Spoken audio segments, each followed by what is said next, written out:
Yeah. I'm just curious, like when this inevitably grows and these group calls will end up, getting larger and larger. Yeah. What do you plan to do like about that? I mean, do you plan to have like? I mean, so here's what I'm gonna do. Like, obviously, I have my elite coaching, like where it's like 1-on-1, and then I have this. My goal is to have like at least 500 people in here by the end of the year. But what I'm probably gonna have to do is, because like we've got people from like all over, so I'm probably gonna have to split into like different timelines, and I'll just like have my one topic, and then I do like 3 different calls throughout the week, and then I'll just have like segmented like meetings for that and stuff. But I also have like I've got like other people that are like coaches and stuff like that, so we might start doing like big things. But that's kind of one of the problems, that it's like I'll deal with it when it's a problem, you know? It's like, because it's like one of those things that like, and I was talking to one of my mentors about that, and he's like, dude, he's like, you can sit here and like plan for that and stuff, but like it's doable. Like you'll be able to get over that like hump when it comes, but there's no point in sitting here and trying to get over that before it's even a thing, you know? It's who, not how. Exactly. Yeah, Exactly. It's who. I'm gonna be able to get it done. Like I'm not overly worried about it, but we're definitely gonna. Mo, how you doing, bro? Oh, I think you're muted. Yeah, I can't hear you.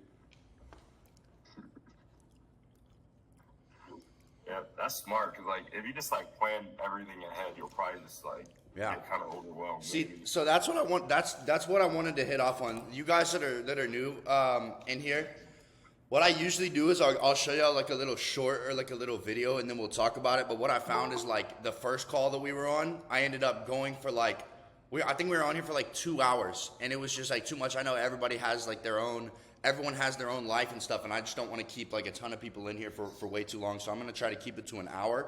But that's the very first thing that I wanted to cover. You know, I'm always like, even if I'm not typing in the chat, I'm always looking at what you guys are doing, like what you guys are posting. Like I'm always very, very active, studying, taking notes and stuff.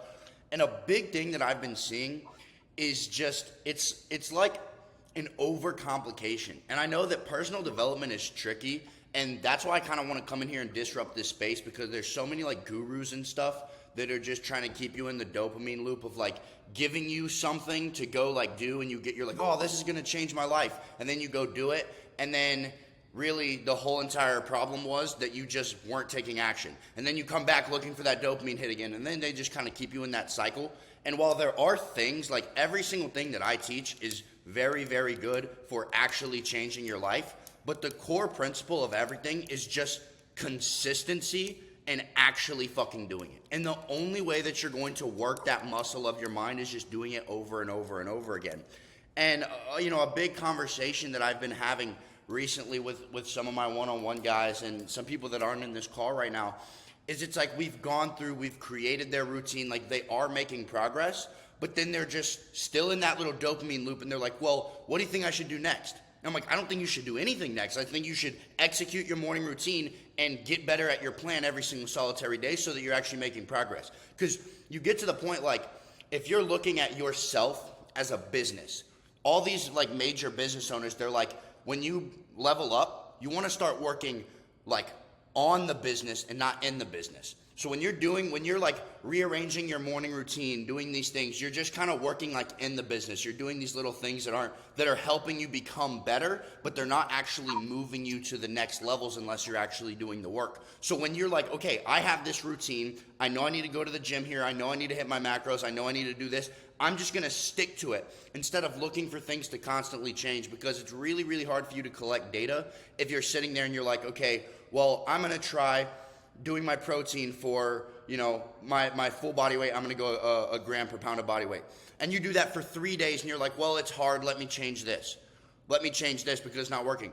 Stick to something for like a month before you even think about changing it. Like if you change something about what you do, what you eat, what you work out, stick to it for a month. I guarantee you'll get way better results than just going and trying this next new thing that you've learned, But that's the biggest thing. When I stopped trying to overcomplicate shit, I started actually making progress, because there are 800 million different routines and things you can do that are perfect, but the perfect one is actually the one where you just decide, this is what I'm going to do and I'm going to do it. Because you can make progress doing all of these different ones. I give you guys mine because it's a basis to run yours off of, but there's no like one set morning routine where it's like a cold shower at this exact minute and then this and then this and it's perfect. These are all tools that get you in that flow state where you can work, but there's no such thing as like, well, I'm gonna go on keto and that was my missing link. Now my life's better, you know? And there's no such thing as that. The whole thing is just to just do it even though it's hard, and your brain will adapt. Your brain will just adapt. And you can sit there and just like stay the same, stay like in the exact same position, just changing and never go anywhere. Or you can just be like, fuck it, I'm going to do this until my brain adapts. And then you just continue to level up and you continue to get better. So that's just kind of what I wanted to preface this with. But let's get into the Q&A. Like any of you guys can just go ahead and like ask me specific questions that you have. And there's a little button where you can raise your hand, you know, if we get a bunch of you guys going. But let's get started.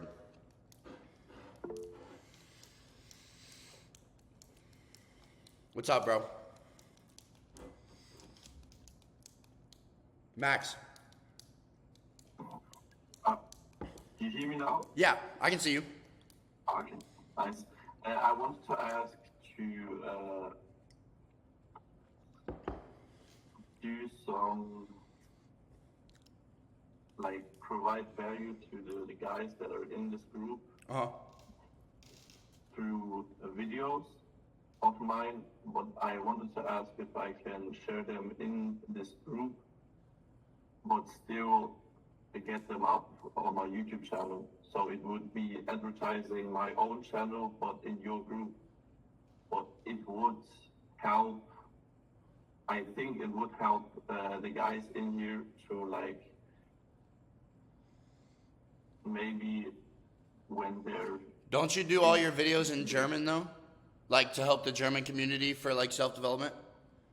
Yes, and I started to put in English captions to reach more guys. For sure. Also do the titles in English. Yeah, So I mean, you can definitely put like you can put your YouTube channel link, you know, in your like profile and stuff like that. If you want to share them, that's fine. I'm not sure how many people are actually going to watch it in German, even if the subtitles are English. But you know, it's like you can go ahead and do that if you want. Was that your question? Yes. Sweet. Yeah. I mean, I'm okay with that. You know, as long as it's like you're not just like overly like, as long as you're still like contributing to the group and you're not just sitting there and just promoting your YouTube, that's fine. I want to hit on, I saw this morning that you said that you wanted to try out like keto and stuff. My thing with keto is here's the biggest thing, because I know a lot of you guys work. I work a lot. Like I work at least 8 hours a day, like on a desk, and I also have to eat a ton of carbs because like I'm pretty large and I'm also trying to get larger. But if I eat a ton of carbs, I can't focus. So what I've done is I would not recommend keto at all. And a lot of you guys that are saying you want to start keto, it's genuinely just because you aren't disciplined enough to eat the food. And you're like, well, if I just eat keto, then it's fine. It's not going to work like that. You're not going to get the results that you see. If you go on keto, say goodbye to ever having like a good pump ever again. I'm going to just say that right now. Now, if you're optimizing for business and you don't really care about getting that big, that's okay. But the biggest thing about keto is the fact that if you're trying to lose weight, it's fine. But then if you go off keto, you're going to gain all of that weight right back. And it'd be so much easier for you to just eat a little bit lower amount of carbs and a little bit lower amount of fat. Because people think carbs and fat make you fat. That's not true. A calorie surplus makes you fat. You can eat all the carbs and fat that you want, and if you're not in a calorie surplus, you're not going to gain weight. It's just genuinely that simple. And I think a lot of you guys are really, really overcomplicating it. I have given you all the tools that you need to actually like dial in your nutrition, but the simplest fact is if you're training hard, you're eating your body weight in protein, at least regardless of your goals, and I break it down like specifically in the course, but if you are eating that high amount of protein and then you have a decent amount of carbs with about, I'd say like 50% of body fat or 50% of your body weight in fat, but you're in a calorie deficit, you're not going to gain weight, you're going to lose weight. And if you're eating at a maintenance, you're going to stay the same weight. And if you're eating at a surplus, you're going to stay the same weight. Your macros don't even matter. Now, your macros matter for your body composition, but if you're wanting to lose weight, it's not about being on keto or any of this. It's just about being in a calorie deficit, and there's no matter at all. Casey, what's up? Yeah, so I'm not sure if he actually separately talked about wanting to do keto, because I think what you're referring to is the comment that I left saying to consider like keto like foods. Well, And what I I've seen a meant few was people just- comment about it. I'm not hating on keto. I would just say before anyone changes to that, do that. I didn't mean to interrupt you though. Go ahead. Yeah, no, it's good, and that's super wise, like you say that. But I was just gonna like clarify if that was what you saw, because like I've seen a huge, like just this morning, I haven't eaten any carbs today besides like I put like onions, peppers, and garlic in my before I make like my eggs in the morning. But I don't eat like any carbs at all. Yeah. And my focus is like it gets crazy because of that. And so I eat like all my carbs right before the workout, like you said. And like I said, I used to do like stuff like that, and then I just fell off the wagon, you know, and that's why my gains have been lacking hella. But I just kind of wanted to clarify it like that. I mean, I eat pretty much like all my fat mostly throughout the day before my workout, and then there's definitely some like after, because I'll have like, you know, I'll have eggs sometimes after my workouts and stuff like that. Yeah. So, and this is the thing. What I want is controversy. Like, I don't want you guys to just like see me saying something. I'm not gonna sit here and be like, I'm the end all, like know all be all, but like I have been researching this for 7 years, so I do probably have like the most amount of knowledge in here, but I'll never sit here and act like there's not things that you guys can teach me. So like I want us checking each other. Like that's how this group actually grows. If it's just like everyone just listens to what I say and then like no one actually has input, the group's not gonna grow. I want you guys being like, well, I think this is my opinion on this, you know? That's how we actually level up and this like tribe actually works. So that's how I want this dynamic working. I don't want you guys to at all think like if you say something and then I offer my opinion like that, like I enjoyed you saying that about keto, because that makes me think, that makes everyone else think, and that's what's gonna like make everyone level up and take their own opinion from everything. That's genuinely like how we learn and get better. So I want us all contributing, saying our different opinions, even if it's about like the way you think and the way you do stuff like that. But I agree. You know, I wake up at 4:25. I usually don't eat till at least 11:30. Sometimes it's 2. It just depends on what I'm doing. Now, that is a lot harder because I found that the sweet spot for putting on muscle and working out and being as strong as I can is 4 meals before I train. It's really, really hard to get 4 meals in between 12 and, 4 or 5 or 6. And I've also been working out, and I do my morning cardio, like fasted in the morning. But the past couple weeks, because I've been just focusing on growing the business, I've just been working out fasted. So obviously I'm not going to grow as much, but I'm just doing that workout to maintain my physique and work on the mental sides. But that's the biggest thing that I would say is if you have a job where you really need to focus, just wake up early, fast through that. Don't eat any carbs until you've done you've knocked out all your work, and just put your phone away, put your phone in airplane mode. If you sit down for 4 hours, you'll be surprised at how much you can actually accomplish if you just work for those 4 hours. I think that Max was next, and then Mohammed, I'll come to you next, all right? So my other question was that the past 3 days, I was working after school, so I was getting up, getting to the gym, then go to school, having a 30 minutes window where I can eat, and then I just work until 1 a.m. in a job that's 50 minutes away with a bike, and then coming back, going to sleep at 2:30 a.m., then getting back up, going to the gym and school, then have just one window where I can eat. And that was the question I put into this community to ask, like, how can I get more calories in? Prep your meals and keep them in a bag and just heat them up. I had to do that when I was in school and I was working like 3 jobs. I literally had to one day make all my meals for the week, and it like sucked, and I was just heating them up. But like, if that's the situation you're in, like that's what you got to do.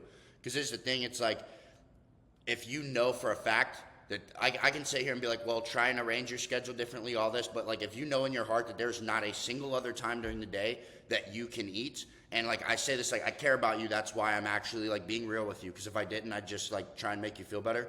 if you know that that's that, then just literally suck it up and just prep the meals and just eat them throughout the day. Because you can find time to prep those meals, and if you actually want the result, that's when you're just gonna have to, every single problem can be solved with enough effort.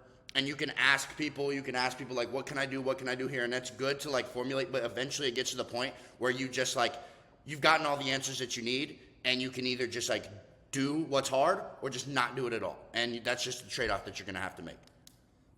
So I would say just prep your meals when you have time, and prep like 4 or 5, and just during that time every single day, maybe rearrange your schedule. Because dude, you can prep four meals in literally like 30 minutes. You just, like any batch that you would make for one meal, just multiply it times 4, and then just put them in little plastic containers and just take it with you.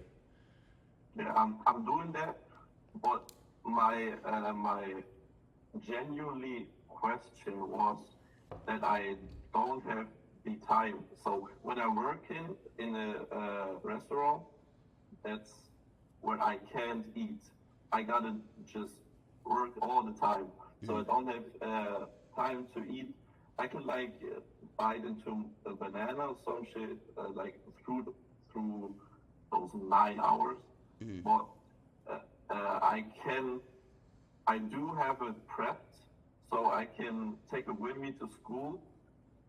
But when I then heat it up at the school, I got so much brain fog that I can't concentrate to work in school. So the time window between school and work is the only efficient possible way, or the only efficient possible time for me right now to eat and not have some negatives about it. So are you asking how can you eat more within that short window? Yes. You're not gonna like my answer. Already. What? You're not gonna like my answer. Eat more food, genuinely. Like dude, I would sit down and eat until I had to throw up, and I would throw up and I would eat more. And I'm not like, I'm genuinely like, I don't want to tell you to do that, but it's like, if you are sitting here and you're saying, I have this problem where like, how do I eat more? Like and you're literally, you're sitting here and you're telling me there's zero other option for you to do. If you actually want to just like make that trade-off, like, is it worth it to you to make yourself eat more during that time? Or would you rather just eat how you are until you get in like a different time of life? That's when your goals come in. Because what I would say that your main focus needs to be is just like working out, staying strong, being healthy and everything. But if you've optimized your schedule, like you're like, there's nothing else that I can change. Like you've written it down, you've looked at all your different time slots, and you are like, this is the only time that I can eat the food.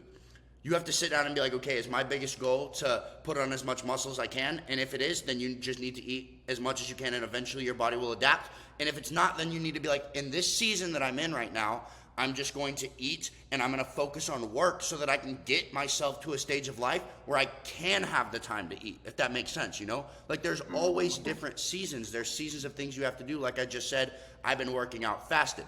I'm not in a growing season because I'm focusing on you guys. I'm focusing on the business. And if I were to try and optimize my meals, I'm going to have brain fog all day, not be doing as much work. Now, is that like, am I like super excited about that because I love to put on muscle? No, but that's what I have to do, and it's a season. That doesn't mean it's always going to be like that. Where you're in life right now, I'm pretty sure you told me like last time we talked that you're like a junior, or that for everyone else, like a junior in high school. And so that's just a season that you're going to have to go to. My junior year was a grind, bro. Like it genuinely sucked every single day of it, but it was a season, you know? And it's just sacrifices and trade-offs that you're going to have to make. But like Austin said, optimization of schedule is the best, because when you sit down and you mark out every single hour of the day, you're going to see, okay, I actually do have a lot more time. And if you don't, then it's just the trade-offs, like I said. There's not really an easy answer to that. Thank you. Yeah, for sure. Mohammed, so that was what's your question? All right, it's a pleasure to meet everyone. Yeah. And you especially. My question was, how do you organize your rest days? I see that you have it on Sundays, but how do you go on throughout the day? So My rest day is really like Sunday. Every other day, like when you're saying rest day, do you mean day where I'm just not working out with weights? Exactly. Yeah, so my rest days are the exact same, but it's based on like my split. So what I do is I train for 2 days and then I take a day off, and then I train for 2 days and then I take a day off. So my split is it goes kind of like, it's like 6 days, and then every single week, I'm going to try to explain this the best I can. Usually when I explain it, it's kind of confusing. Most people go off of a 7-day split, right? Because the week is 7 days. I have a 6-day split because I'm training all my muscle groups once directly and once indirectly. So every single day, say if I trained chest on Monday, the next week I'd be training chest on Sunday because it's 6 days. So it kind of goes backwards. But my rest days are literally the exact same, but I just wake up and my morning cardio is like my workout, and so I wouldn't work out later in the day, so I might have more time to do work. But same thing, I go in, I do my active recovery that I have on there for you guys, and then I do my cardio, I make an aggression talk, and then I come home and I'm working till like 12. After that, I might go out, like get some groceries and things like that. That's when I eat my first meal, and that's when I'm gonna have the most brain fog. So I don't do much work in between like 12 and like maybe like 3. I'm just doing things like, I'm not just like I never just like sit around, but I'm like getting groceries. I'm like, cleaning my house, something like that, like planning some things, right? And then after that, I'll go train. And then when I get home later in the night, I get really, really creative, but I try to be in bed by 9:30 because I'm waking up at 4:25. Some nights, like last night, I didn't get in bed till like 11:30 because I was working on a bunch of stuff. But it really just depends. But my rest day is honestly the exact same. I just have a little bit more optimization for work because I don't have to get as many meals in. And I carb cycle, which means I'm like carb loading on the days that I'm training, and then the days that I'm not, it's a little bit less carbs and my protein goes up. And so that's kind of how I work it, because then that keeps my body like I stay like lean and like I can think well on my rest days, but then my body also can use those carbs a lot better, and I'm a lot more full and I respond better to them on my non-rest days. So you can do like days where you're like high carb, so like your leg day, and then maybe like your back day is high carb, and then like a medium carb day would be like your chest and arm day, and then low carb day or no carb day is the day when you're, doing cardio or you're just resting, something like that. And cycling like that can really help you get those good pumps while putting on a lot of muscle, but maintaining that leanness while still being full, if that makes sense. Did that answer your question? Completely. I really appreciate it. Of course, yeah. Sometimes I've got really bad like ADHD in a good way. Like I love this shit and I love you guys, but I'll start like going berserk on a topic, and then sometimes I don't even answer the question. So just, check me. I think Tristan was next. What up, Tristan? Yo, can you hear me? Yeah. Alright, so I got a question with optimizing my dad's training, because he's hopping on training with me because he's trying to like lose 100 pounds so he can get off these meds he got on when he had his strokes and shit. Mm-hmm.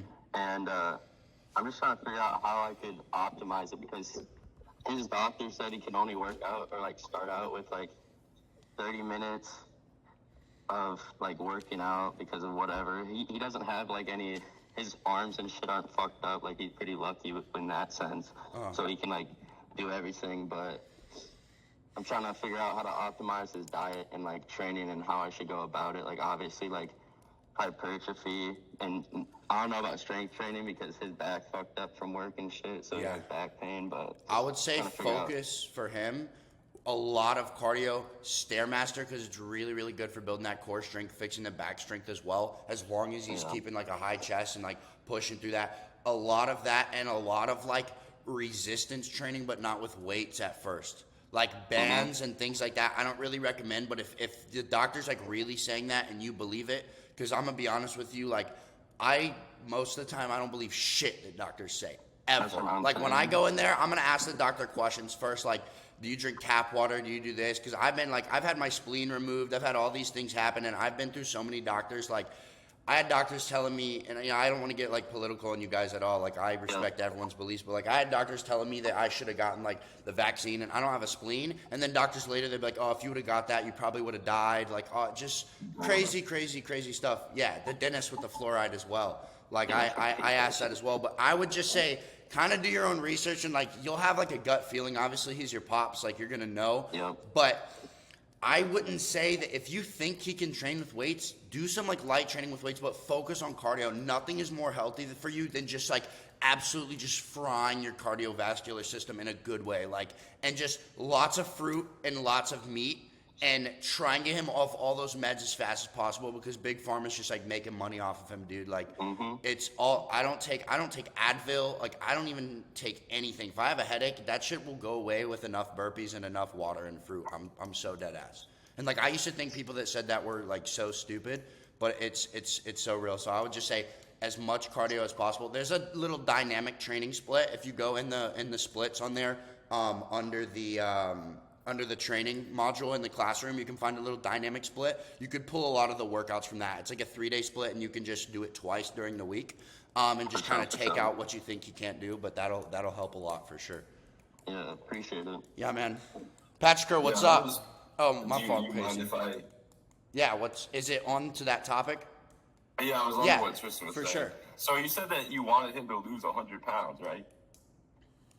So, I mean, realistically, like, you should be giving him probably like some lightweight training, but wouldn't the biggest thing would just be like dropping his calories. 100%. But if he's super unhealthy and like he's like on a bunch of meds and stuff, the biggest thing is just like you can drop his calories, but then he's also, this is the thing with people that are extremely overweight, and like, because there's some people that are overweight and they're not like super like unhealthy. It sounds like he's like, and Tristan, don't let me overstep, but it sounds like he's like maybe like made like some like bad decisions, and he's kind of like not like lazy, but he isn't like really prioritizing what he needs to be prioritizing with like not just like his fat, but like his brain and things like that, I'm assuming. Okay, so yeah, in that case, that's why I would say like the cardio and stuff, because you can drop all of his calories, but if he still feels like super depressed and like looks at the world through like a terrible lens, it's going to be really hard for him to stay consistent on that. So that's why I say everything stems from the mindset. If you're just looking for the physical representation, then yeah, 100% just drop the calories, and there's no other thing. But that's why I teach mindset first, is because you can't stay consistent on that if not. My fault. What's up? Yeah. No, not. I didn't mean to cut off, but also I'm trying to like. It's hard to convince him to get the fuck off like social media, because his ass just be scrolling all fucking day. Yeah. And I try to explain to him, I'm like, that shit's not helping you one bit. Like, you feeling depressed and shit, or feeling down, like the media is not gonna fucking help. You can't fucking sing. You can't like. It's just pushing all this shit on you that's making you feel a certain way. Like. Yeah. And sometimes he'll get mad at that, and it's just like, I don't know how to like. Truth hurts, bro. I know, that's my parents would get so fucking mad at me when I would tell, but this is the beautiful thing, and I said this before, it's like my dad literally used to like laugh. I'm like, I'm not doing that, that's so stupid, bro. And like hearing my dad's been doing cold showers for the past like month and a half, and literally I went and I ate with them, and he was like, I can't go through my day without taking a cold shower now. And he made fun of me, and like we fought about it all the time, like all these things, because he was like, that's stupid, like I don't, bro. And he's like, he got a water distiller, like he's not drinking fluoride water, like he's finally starting to see. And this is the biggest thing, is once they see the change represented in you, because for a long time I was telling them all these things, but they didn't physically see the drastic shifts that happened in my life. Because it takes a while for it to actually manifest, because it happens in your brain and then it comes, like time catches up. But once like my whole family saw how fast I changed and saw, okay, maybe he's not just like spewing and acting cocky, because I wasn't. I cared about them, but they would always be like, you think you're so much better than everyone. I'm like, no, I'm trying to help you guys. I love you guys, you know? And eventually just keep going.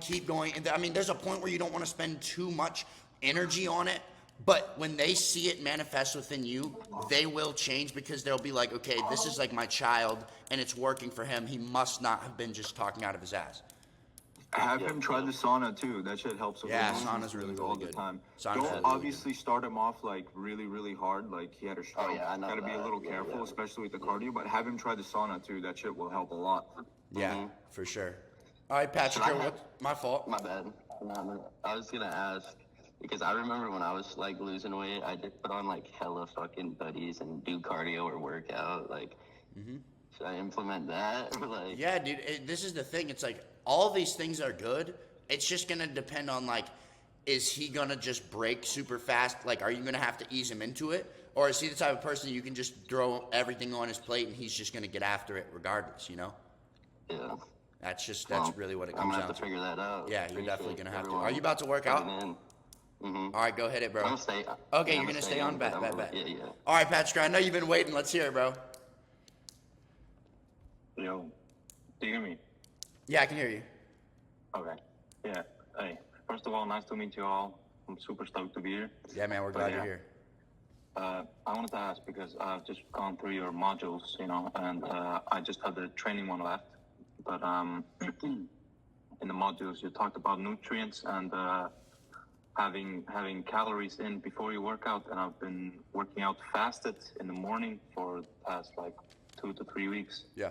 And first, I wasn't having like, you know, I wasn't having those super big ass pumps, you know. But I think my body is adapting because I've been, you know, having one by one, you know, like maybe, you know, one out of two right now, like 50-50 if I get a pump or not. But Yeah. you know, I just wanted to ask because I've just been doing my work, you know, after school, you know, doing, you know, morning workout and then doing my, you know, purposeful work after school. Yeah.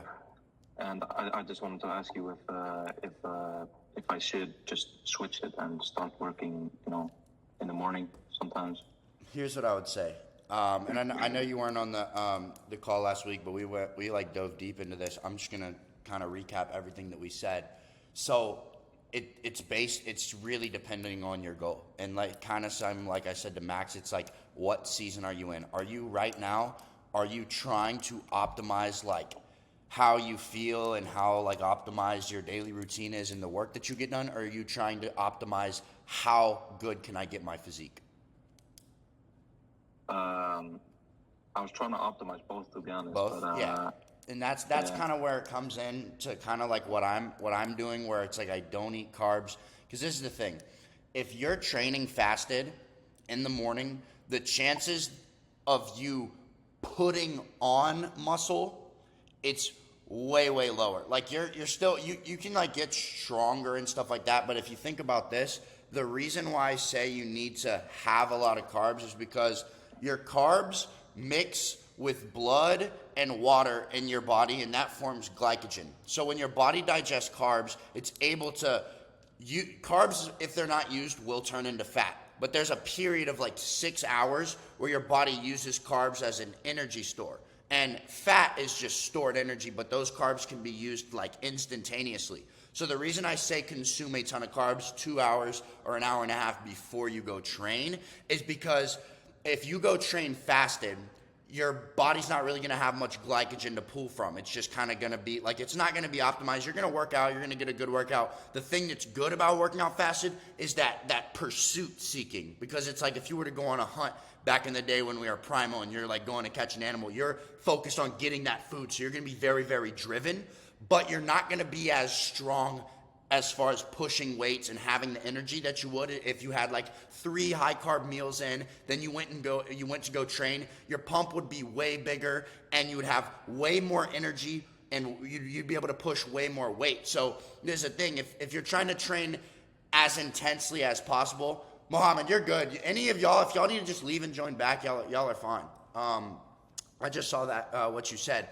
But anytime that your body is not having food in it, it's not going to perform at the maximum. So if you're trying to build the most amount of muscle, you need to be recovering as well as you can and training as hard as you can. And in order to train as hard as you can, you want to be able to push enough weight that actually breaks down your muscle. Because the whole science behind it is you're lifting weight, it's tearing your muscle, and your body's like, I don't want that to happen again because it's a direct like injury that's happening. So the more food that you feed it and the more you recover it, the bigger it's going to build back that muscle. But if you're not really, you can work out super hard, but if your body's not strong enough to break it down more than it was last time, it's not going to build back more than it was last time. That's where that just kind of that maintenance comes in. Once you've built a physique, it's very easy to maintain it. What's hard is putting on muscle. So to put on muscle, you want to be optimizing for that food. But like for me, I go to the gym twice a day because I want to optimize for both.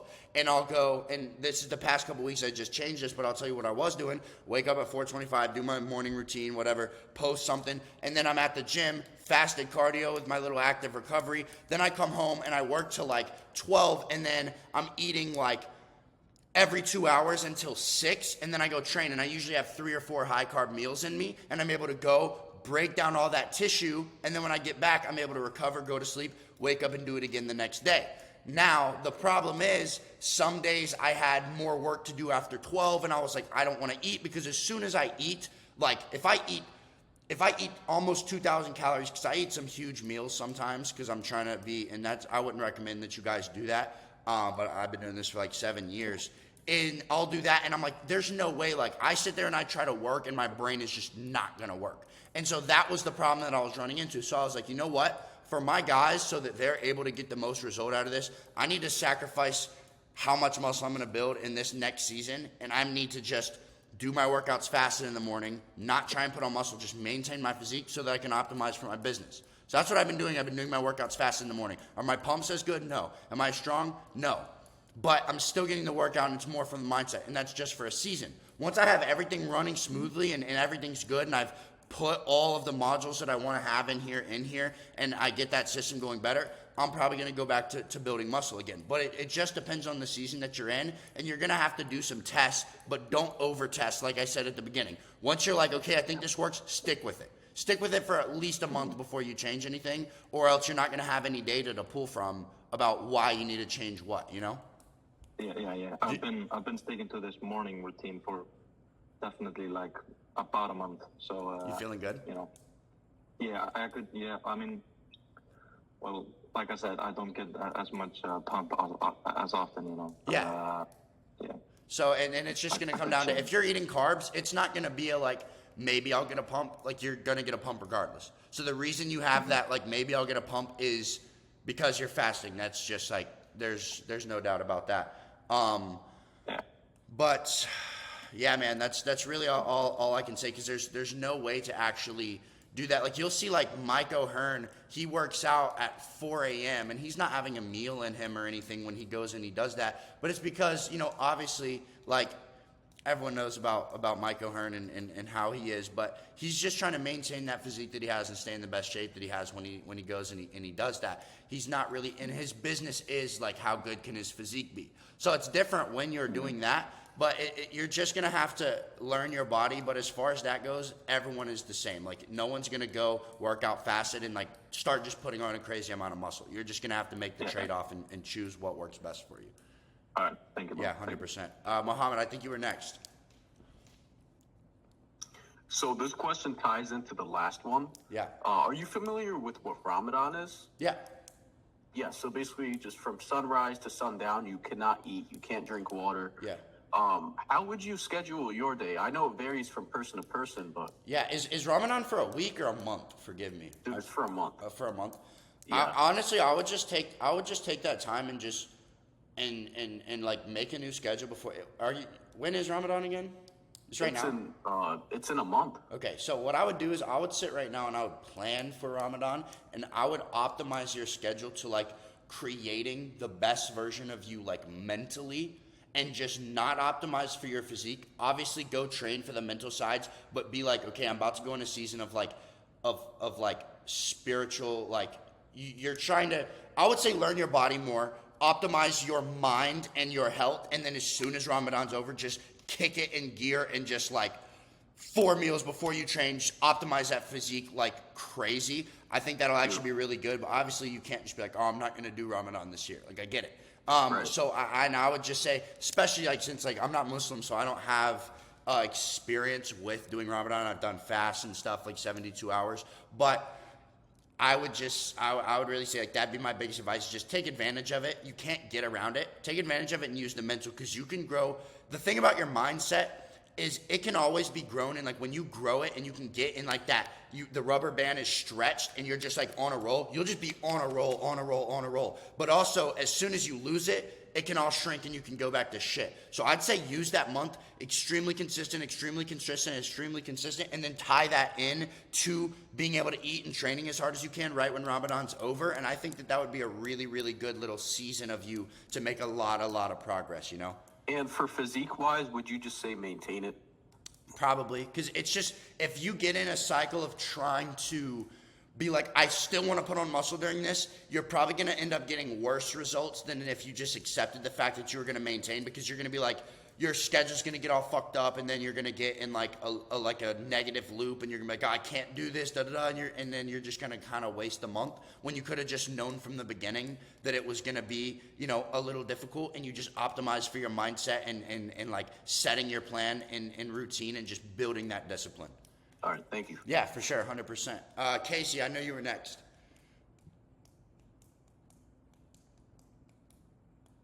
I think you're muted. I think it was Mac, and then Casey, or Max? that's what I Oh, was Max. gonna say. Oh, I didn't Yeah. see he was hidden on the screen. What's up, Max? Oh, good.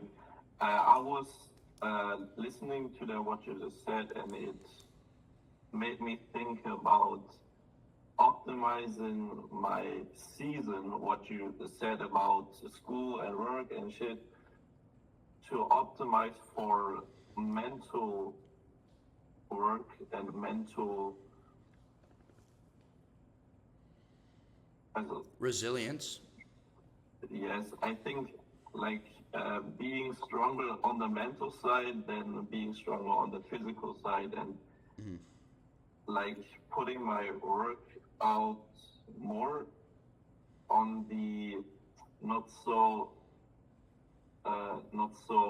important things, but it's very good for boosting my mental state. So it's for both. It's very good, but I want to progress more on the mental side than the physical side right now in this season. 100%. So I don't know how I can optimize more my workouts or my day in all to boost my mental strength. I would say, how long are you working out right now when you usually go? Maybe 1.5 hours. I would say go in there for an hour and just kill it as hard as you can and try to be like high reps, high frequency, high volume. Try and just push yourself mentally as much as you can. Just don't even worry about your physique right now, especially because like you're like 17. I think you already have a really good physique. Like you don't need to be like, how big can I get right now? Worry about that once you're in the situation, because this is the thing. I wanted to get my pro card by like 20 when I was like 16. I was like, I'm just going to bodybuild. But I realized like, first of all, like the just straight up bodybuilding world is like super shallow, and half of those dudes, literally all they do is like train for 2 hours, and the rest of the day they just like smoke weed and just like eat food and like lay around. Because when you're training that hard and you're eating that much food, like your brain doesn't even work. And I was like, dude, I don't want to live that kind of life. Like I just want to make a weapon out of myself. Obviously I have like the genetics, like I want to make a crazy physique, and I loved bodybuilding, like I love pushing myself, but I was like, I want to do kind of like more than that. So there are seasons where you just have to optimize your workout to boost your frequency. You're still going to have a better physique than most of the population because they won't even like walk a mile a day. They're just like, everyone's just fat and lazy. So you're still going to look better than everyone, but I would say 100%.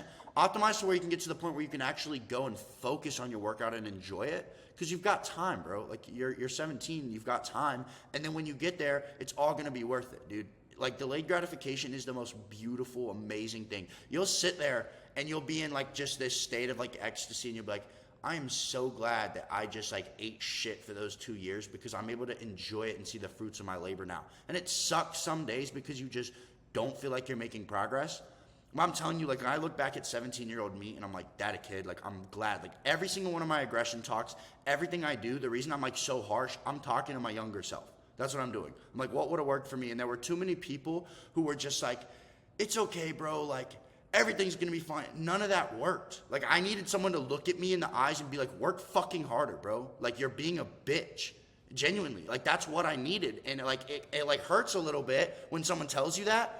But then you think about it and you're like, I'm so glad. Like, you'll look back and be like, I'm so glad that like that advice was given to me. Like, it truly helps. But yes, if you optimize for your mindset, I don't think that's a bad idea at all. I think you'll be very glad that you did that. And when you can optimize your physique, you're going to be able to make a lot more progress than doing what you're doing right now and feeling stuck 100%. How the best are you? Sweet. All right, Casey, what's up? I think you're muted. This happens to all of us. I swear to God, I pressed it, bro. It's all good. So, I mean, obviously, I think a lot of the people have like deeper questions, but I'm more just like concerned about. I don't know why I thought to ask this, but like, I just keep thinking about, like, you say you admire like Hormozy's videos a lot, right? Yeah. And I do as well. I own a business. I'm actually in London right now, studying abroad, but I own a business back in the States. And so I've been, watching some of that stuff as well. And, with that I ask, because I feel like, and you know your limits and you go beyond them constantly, right?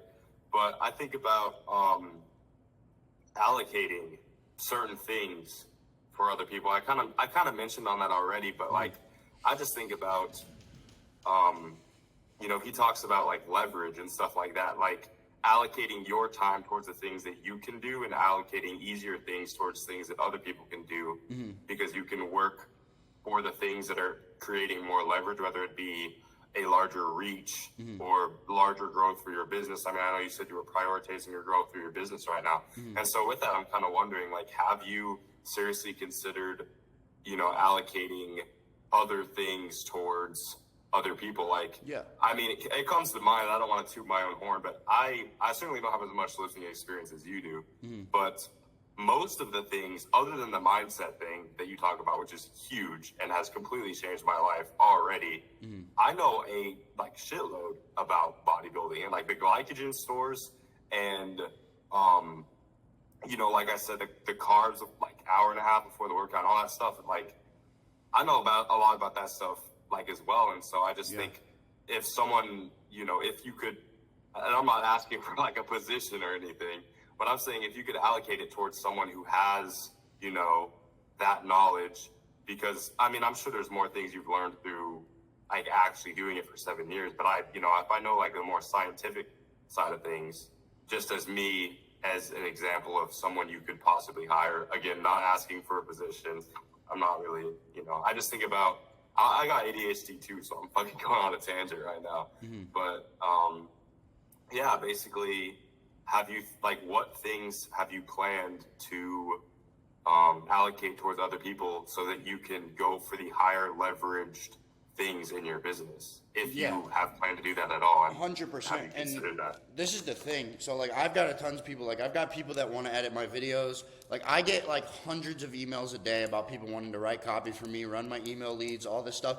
But I'm at a point right now to where it's like, I have the leverage to where I've done so much work in the past that I can still prioritize these things, and I'm not gonna work. Like, right now, I'm just like, and again, not to toot my own horn, but like, I'm just like, when it comes to the discipline, I'm just that motherfucker. Like, I'm just gonna get it done. So if right now, like, if I've got all the shit to do, like, I'm not gonna let you guys down. I'm just gonna get it done anyways. I didn't want to wake up this morning at 4:25, but like, I'm gonna get it done regardless because I have you guys counting on me. When it comes to that, for sure, I'm gonna do that. But I'm at the point right now where it's like, I can balance everything that I have, and it's not taking away from my more high leverage skills. And the thing is, it's like, yes, this is my business. Of course, I want to make money and all that. But all I'm focused on, like, I'm thinking about the long time horizon. I'm focused on making an actual impact on you guys and actually helping y'all. And the more that I allocate things to other people, it's like the farther down the chain it goes. And if I can have a direct connection of you guys to my passion, imagine if I have another person, then another person. I have like other coaches in here coaching you guys. And then like, it's like that passion is going to dissipate every person that it goes down, because it's like, and even regardless, like, you could be more passionate about life than me. And it's my business, and then I add somebody else in, and then it's like every single time that it gets displayed, it's like the product is less for that person, because the product in and of itself is me, right? Because it's like, that's where everyone has come from the YouTube and stuff. It's like, I've developed this person, I'm trying to gift that to you guys. And I 100% agree, when I do scale, things like that are going to have to come into play. But I don't want to, again, like at the beginning of having people and like coaches in here, I don't want to delegate things before that problem has even arrived.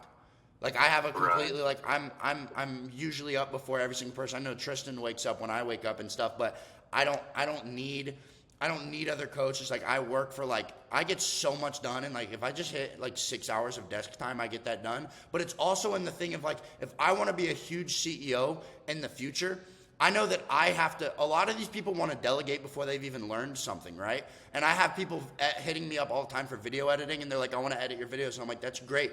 I want to master video editing before I delegate it. Because then who am I if I'm a CEO of a business? Like, I want to know about everything at least. I don't want to be a master of it, but I want to be a jack of all trades so I can at least have input. Because how do I even know if this video editor is good to hire? How do I even know if this coach is good if I don't know? So I want to at least like put in my reps in every single angle before I delegate, or else I'm just like a clown and my business is probably gonna collapse. So if I'm not at the point where, sure, I could bring people in and just like capitalize and like make more money right now, but on the long run, is that gonna actually like impact you guys more, impact the people that come in here more, and build that community better? I don't think so. So that's why that is not really my focus right now, and I'm not sitting here like overwhelmed just because like I've gone to such dark places. I've had so much shit on my plate that like I don't even like I'm stressed all the time, but it's gotten to the point where it's like the stress like makes me happy. Like I just sit here and I'm just like I'm gonna get it done.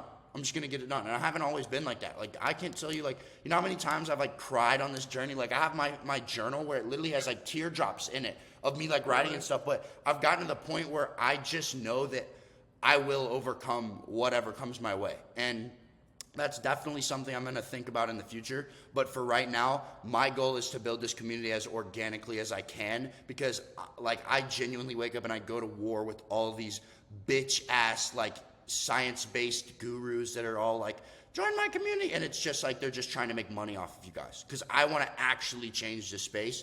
I literally started my YouTube channel like a few months ago, and this right here, and I've said this on almost all the calls, I wrote in my journal like a year ago when I had an e-commerce business that I was going to create something like this, where I was going to be sitting on calls with you guys, impacting you guys and things like this. And it has come, like it has manifested. I don't believe in the law of attraction. I believe in the law of action, but I do think that you have to think that your action into existence and then put in the action together. And so it's like, all this I've created, and it is continued to grow like that, and I don't want to pass that off into other people until it is absolutely necessary for other people's like benefit. Eventually it'll get to the point where you guys will benefit more for me to bring in like better talent, but I don't want to do that yet if it's not necessary, if that makes sense. Did I answer your question? Yeah, no, I entirely hear you. Like it would 100%, you know, like mess up the culture that is emerging from, you know, stuff like these calls like that. Yeah, I mean, we should move on to other Yeah, people. no, I respect the hustle. I get it, but I just, you know, that's kind of what I want to keep for now, but it's like, I plan on, like, I want to be at 100K subscribers by the end of the year. Like, that's my goal. And I know I can do that, especially with, I just started posting, like, short form, but I had all these editors hitting me up, and I was like, you know what? I'm going to get good at short form before I do it. I posted, like, my first reel, it got, like, 60K. On Instagram. And I've always had a limiting belief that I sucked at making short form, but then I just decided, you know what? I'm not going to suck at making short form anymore, because I'm going to like do the reps until I get good. And my short form is doing good now, so my Instagram is also going to start growing. I just like branched from YouTube. I'm actually going to try the other social channels, because I haven't done anything with TikTok or Instagram really.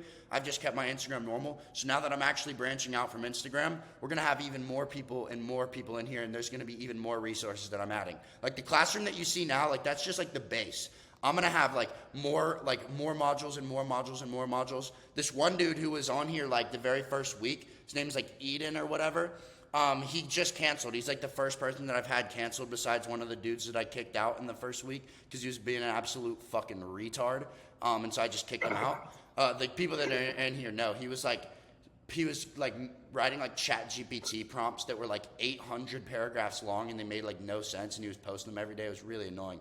But that's the biggest thing, is just like he's betraying you guys. He's sitting there and he's leaving. He's like, oh, I've extracted all the value from the group. Let me just leave. Like, I don't want that culture at all. That's why I have the $99 price point. It's like, this is like, you got to tell your brothers that you're invested, and I want you guys to stay in here and all of us continue to grow. Because almost all the money I make from this, I put it back into software to make this better. And like the plannings and stuff that I have, this school group is going to be insane, dude. I'm coming for Hamza's group. We're going to literally just like snuff all of those kids out. I swear.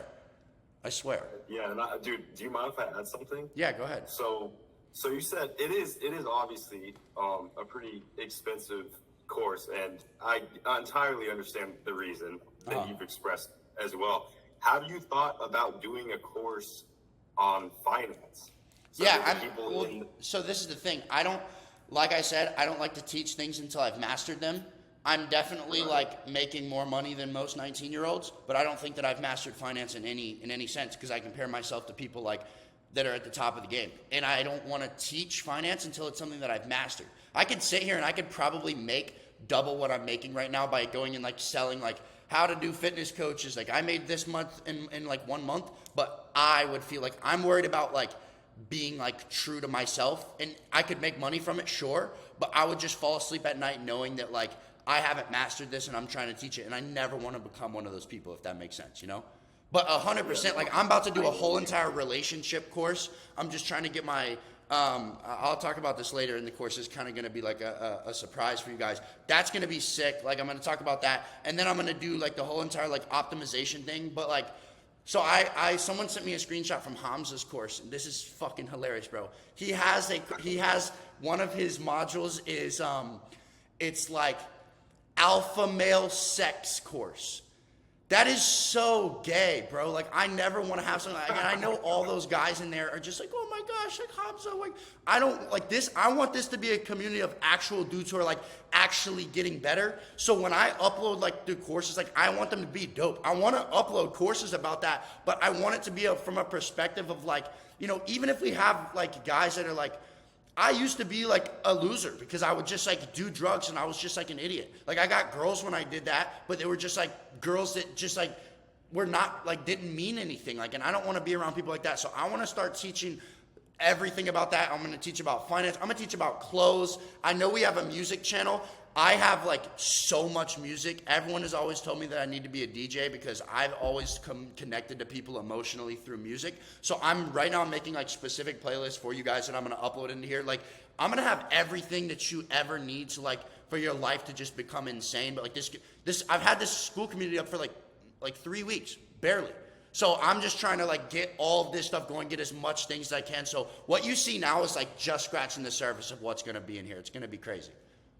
You guys are like in like the OG members. It's gonna be dope. All right. 100%. Yeah, Saba, what's up? Someone else got to answer something. Austin, you were first, brother. Go ahead, and then. Oh, I see. It doesn't tell me the order that you guys are in. All right, that's good. You're good. This was just more of a statement, talking back on the more mental clarity aspect that Max had mentioned. This may not pertain to anybody in here, but I just felt like I had to say it. But I've been a follower of Christ for a while now, and I feel like the mental clarity that I've gained through that and just diving into Scripture and, you know, by praying actively and all the things of that nature have helped me gain more mental clarity. There'll be times I'm at work, I just look up and I'm like, dude, this is crazy. Like I have air in my lungs. And I think you become grateful for the small things. As cliche as it sounds, it's ridiculous. So it and indirectly kind of makes you want to work really, really, really hard. But another thing is becoming celibate, dude. That, I'm telling you, changed my like perspective on so many things that I can't even explain it to you. It's ridiculous. But that was just a statement I wanted to tell you about. So 100%. I 100% agree. And you know, that's things I'm also like, I'm about to do a video on that like Luke was talking about either today or tomorrow. I'm about to do a video on like lust and things like that. And I'm gonna get like so many people are gonna like hate on me in that video, but I like it. The more hate I get, the more I'm like excited. I'm like, oh, this video is doing good. But I definitely want to talk about that. But that's right, like that Aggression Talk episode 7, the one that's done so good. That was what I was hitting on. It's like I go outside every morning. I'm like, through my problems, through my struggles, like how blessed am I that I get to wake up and like conquer these problems every single day. And that's really that framework where I'll take a moment sometimes and I'll just like disconnect. Like I'll look around me, I'll be in like public or something. I'm like, dude, like I'm a living being. I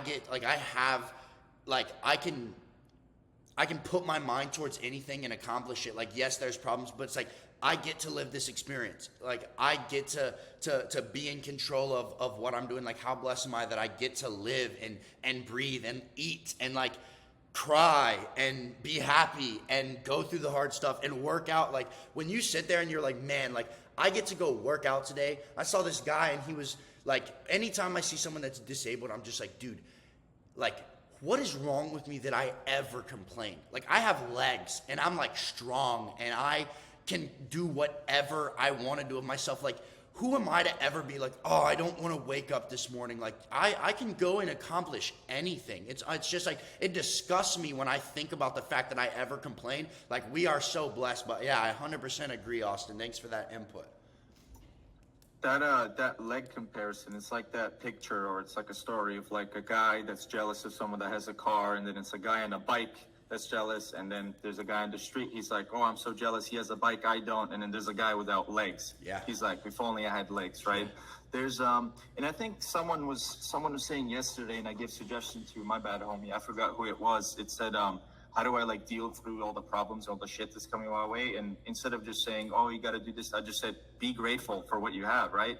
Just be happy for what you have. Be grateful, be humble, thank the Lord, as I say. For me, it's I usually say, how blessed am I that I get to redeem myself every single day? Yeah, That it's if like I you fail get or the if I chance. can't- I Even get if the you mess chance, up, yeah. you get the chance to do it again. Like, how amazing is that? Yeah, whenever I do mess up, whenever I don't do anything, or I do something that I shouldn't do, literally, instead of just beating myself up and just being bad, like, you can't outthink your way out of it, but you can sort of say to yourself, man, how great is it that I'm not immediately punished for what I did? I have another day, another chance, another week to resolve that. And I think it's very beautiful. That was just to add on to that. But what I've been seeing for this about a week, like last few days, from like members that we have, like OG members as well, the ones that work one-on-one with you, and all the new guys, especially the young guys, a lot of you are missing the forest for the trees. You pull up to the forest and you're like, where's the forest? And that's just a tree. That's a tree. That's a tree. That's another tree. Where's the forest? Like, you're missing the whole picture. And the reason for that is obviously young and impressionable. And I say this to you guys because I was literally exactly in your spot 4 years ago, 5 years ago, when I first started my fitness journey, first started my mental development, what is it called? Self-improvement journey. It's just, you're impressionable and you have a million people every single day. You got to do this. You got to do that. You got to do this. You got to do that. You can't be doing this. You can't be doing that. You got to take this supplement, do this, do it this way. Like, bro, your minds are just all over the place, scattered right now. And this ties in. I'll read that later, Tristan. I know it's gold. This ties into what John was saying in the beginning. Is you have to implement it. You have to stick with the routine. I'll say ours because mine as well. Our brains have been so fucked with in terms of attention span. Dude, TikTok single-handedly the worst thing your generation's ever seen. Yeah, you guys need to delete TikTok right now. It messes. It's everywhere, dude. Every platform is doing. Even fucking Spotify. When you open up a song, they have like it's retarded. Yeah. Retarded. $1 trillion algorithm. The algorithm messes up your attention span and it completely crushes. There you go. He's deleting it. That's right. Oh yeah, buddy. It crushes your attention span. It crushes any sort of length of time that you're able to put into something without being able to see the results. So when he talks about you gotta train a certain way, and then you guys are like, hey, maybe you should switch this up. Maybe I don't like this food. I don't like this. After a few days, that's because your attention span and just the way you're used to, like, information, dopamine, and results are delivered to you like that. So you see a new thing, it's like shiny object syndrome. You get the dopamine from, this is going to be the key that changes my life. You do it for 3 days, the dopamine goes away, and you're like, oh, it's not working like I thought it would, because you just haven't put in the time, and then you go to the next thing. And then it's an endless doom cycle that TikTok has taught your brain to be in. So you think that, like exactly what he's saying, you think that this is not working for you, but it is working for you. You just haven't done it for 6 months, to actually see the result. That, like, dude, I didn't mean to interrupt you. I just had to say, I keep doing That's saying fine. what you're saying. That's fine. I understand. That was beautiful. But another one, there's just a couple examples, like my brother Will, love the guy to death, right? But even John's mentioned it a bit here and there. Like, he gets way too bogged down on, like, I gotta add this, I gotta tweak this, this has this issue, this has that issue. And, you know, it's too, at my own fault, I got a little pissed off because when I posted that, like, do you guys like chicken or steak more? He just wrote it down. He's like, no, chicken is bad. It has folic acid in it. And I was just like, brother, It's like, kind of missing the point a little bit. What are you trying to do to me here, man? I was at the gym and it like it pissed me off a little bit. Not at him, but where he got that information from. Because I know there was 4 or 5 dickheads on Instagram that was just like, chicken is bad for you. It ate. Even though, it does have like folic acid or whatever. Yeah. First of all, it's like that's the wrong thing to worry about. If you're if your physique, if you're not even happy with your physique, you don't need to worry about if your chicken has folic acid in it. That's the thing. It's like that's like me wondering about like what my churn is if I have 5 customers. Like, I need to just be worried about getting more customers before I worry about that, you know? Or that's like me worrying about, you know, like, what's my, like, power lifters, like, what's my RPE this, but I can't even bench 225. Like, that's something I don't even need to worry about yet, and you're getting too caught up because, and this is the biggest problem, is that people are teaching self-development that have developed so far, they forget what the beginners are thinking about. And what I tried to do with the course was I tried to make it understandable for the beginners and then easier for the people that did have experience so that everyone can do that. Because sometimes I find myself saying things that aren't relevant and it goes over people's head because I forget that they're not in the same stage of life as me, if that makes sense. 100%, you've got to have Opal, but like Muhammad said, do not give yourself a password or an override. I literally, 1 hour a day, and when my Opal shuts off, I can't delete the app. There's no way for me to get back on the Instagram. Like, if my Instagram time limit is up, it's up. There's not a single thing for me to do. I'd have to go buy a new phone or look it up on my laptop. Like, that's it. So it's like, don't give yourself an out because you'll find yourself like, you're like, I have Opal, but I just override the password every single day when I hit my time limit. You gotta get Opal, bro. And then just one, speaking of the apps, there was someone else that it asked about the alarm. They're like, have you tried this alarm app? And then I just like kind of made a joke. I was like, nah, I like the PTSD I get from it. Again, like if you're struggling with waking up at 5, like getting an app that is more like more soothing, like that will not help. It's like a meditation app. I think that a meditation app just like the reason meditation sucks is because meditation's really hard. Meditation is to make your attention span better. And everyone's like, well, I need the app. No, put on a timer, close your eyes and think about your breathing for 20 minutes until the timer goes off and just be like, I can't stand up. Because think about this. If you can't sit down, not move and try and control your thoughts for 20 minutes, like what can you accomplish in life? You know, like it's as simple as that. That's a good thing you said. You're trying to make what is hard. You're trying to ease it. You're trying to make it more comfortable. Yeah. You know what I mean? Like what is hard, and you're gonna get more benefit from it if it is hard. Just let it be. Like you can't put lipstick on a pig, right? Yeah, exactly. It is what it is. Go through it and don't worry about the shit you don't have to worry about. And one point, this doesn't have to relate to you guys, but when I was like asking these questions, because I was a part of like a bunch of groups, dude, I was a fucking yo-yo. I was swinging up and down, not finding consistency, always moving on to the next thing. This is why I'm trying to make it a huge point, trying to warn you guys, because you're young. When I used to yo-yo and I used to just message groups like, oh, what do I do about this? Or have you tried these nose strips? Have you tried the blue light filter glass? When I used to say things like that, usually it came from a place of wanting other people to know like how developed I was, wanting other people to know like how hard I was working. I was trying to outwardly present how hard I was working, and I wasn't even fucking working hard. When you're working hard, when you're doing what needs to be done and you're consistent, you don't have to blah, blah, blah. You don't have to ask questions, let other people know. I do post my morning. Doing it. It is. You have to gratify, you have to satisfy, and you have to gain confidence from your own self. Mm-hmm. And the only way you gain confidence is by going to your absolute limit.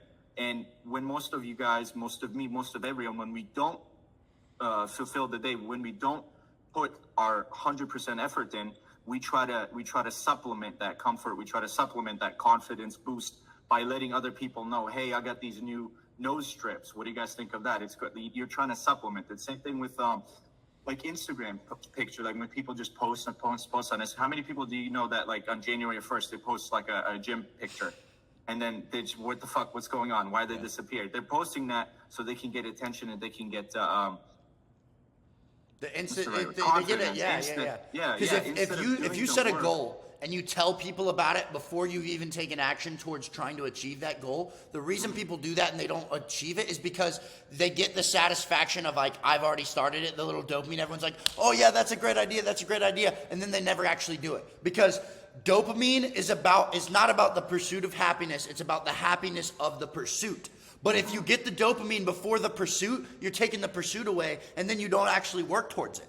It's just, it's like you can't just like rob yourself of that. Like you gotta make it hard, put in the reps, and then you can be like, oh, okay, here's my idea that I've already set in stone and I've already put the process in place. But I'm telling you, everything comes back to social media. When I started all of this, and I'm not telling you guys you have to do this, but I am telling you it is so beneficial. I deleted every single social platform for 11 months. All of them. Didn't get them on them once. And I had like friends, I found out like they weren't friends. I knew that was going to happen, but like I had all this like stuff that I was like, I can't delete it because of this. I can't delete it because of this. But I thought in my head and I was like, okay, in reality, I'm not making money from Instagram. I'm not making money from any social platform. I want to start a business. When I do start my business, I will re-download these, but there's not a single person that I need to keep social media for. And if there is, they will text me, right? So I deleted it all. In the first couple weeks, it was so hard. I felt like, what is going on?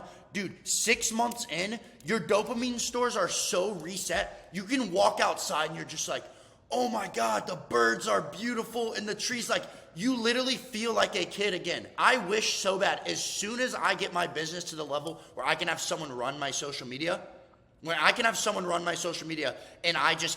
make the videos and they post it for me, I'm going to do that because I hate it. You have built up all these social constructs that aren't even real about the world because of social media. You will literally, like, reading a book is so fun when social media hasn't existed in your life in like 2 months. It is amazing. And if you wonder why your brain doesn't feel like it used to, it's just social media. Like you will gain superpowers if you go like 3 or 4 months without it completely.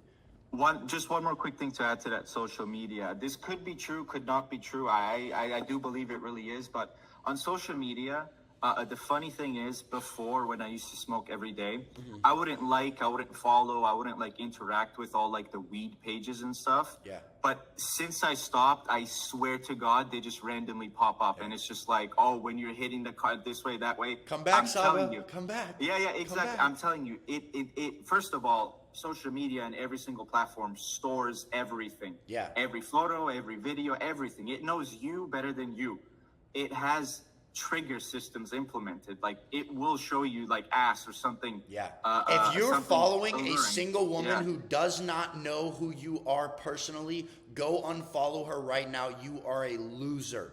If she does not know who you are, if you've never spoken to her before in person, go unfollow her right now. You are just losing energy in your life. I do not follow a single girl. I barely follow any girls, but that I've not like personally spoken to and know. You are literally just like giving her your time and energy for just nothing. You don't need to be seeing like soft porn every time you scroll. It's terrible. And just because you don't like see it physically changing the way you think worse. What you do. Like obviously, if you're on Instagram and you see ass and then you go straight to Pornhub, you can correlate the two. But there's so many like soft triggers that you see throughout the day that you don't even pick up. Your subconscious picks up everything, remembers everything. But there's so many small triggers that you pick up. It could be about weed. It could be about drinking. It could be about nicotine. It could be about ass. There's so many small little things your brain picks up. And then that throughout the day influences you to do shit that you wouldn't be doing normally. That's why take a break.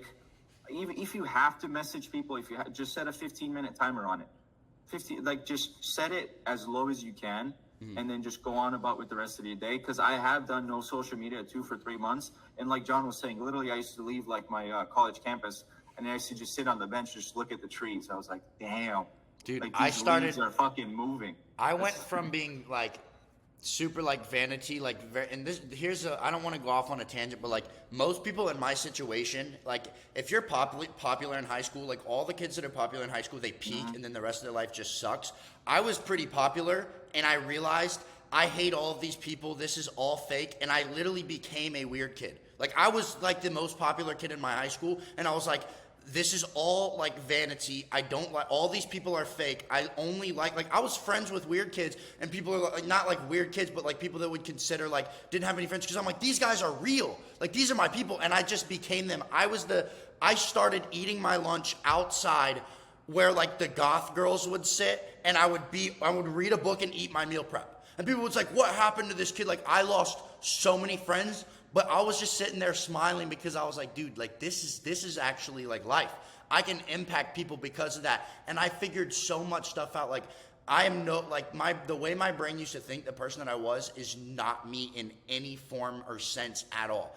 Everything is so, it's just, it's like, if I could go back and just, I wish I had someone to just like be real with me and tell me all these things. Because if I would have started this when I was like 14, oh my gosh, like where would I be now? You know, like if I would have just like known the truth. But it was just, I was stuck. Like it was so hard for me to delete social media because I was stuck. It was awful. And I had a really big point that I was going to make, but it just completely slipped from my mind.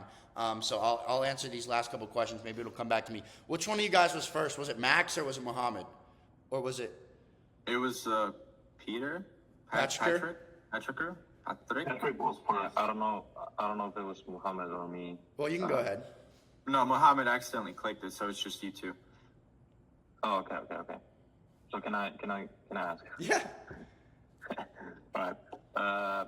From one conversation to another, I wanted to ask you about your opinion of balancing relationship, girlfriend with purpose work and the gym and all those kind of things. Because I'm sorry if I'm English is not my first language, so that's all right. But yeah, when I sometimes I lose my motivation and drive, and sometimes when I'm with my girlfriend, and sometimes it's easy. It's easy. It's easy to lack sometimes, Yeah, because it's easy to lack because it's so easy when you're with her. It's just like I know what you're talking about. But what, I didn't mean to interrupt you. What's your question? I just wanted to ask,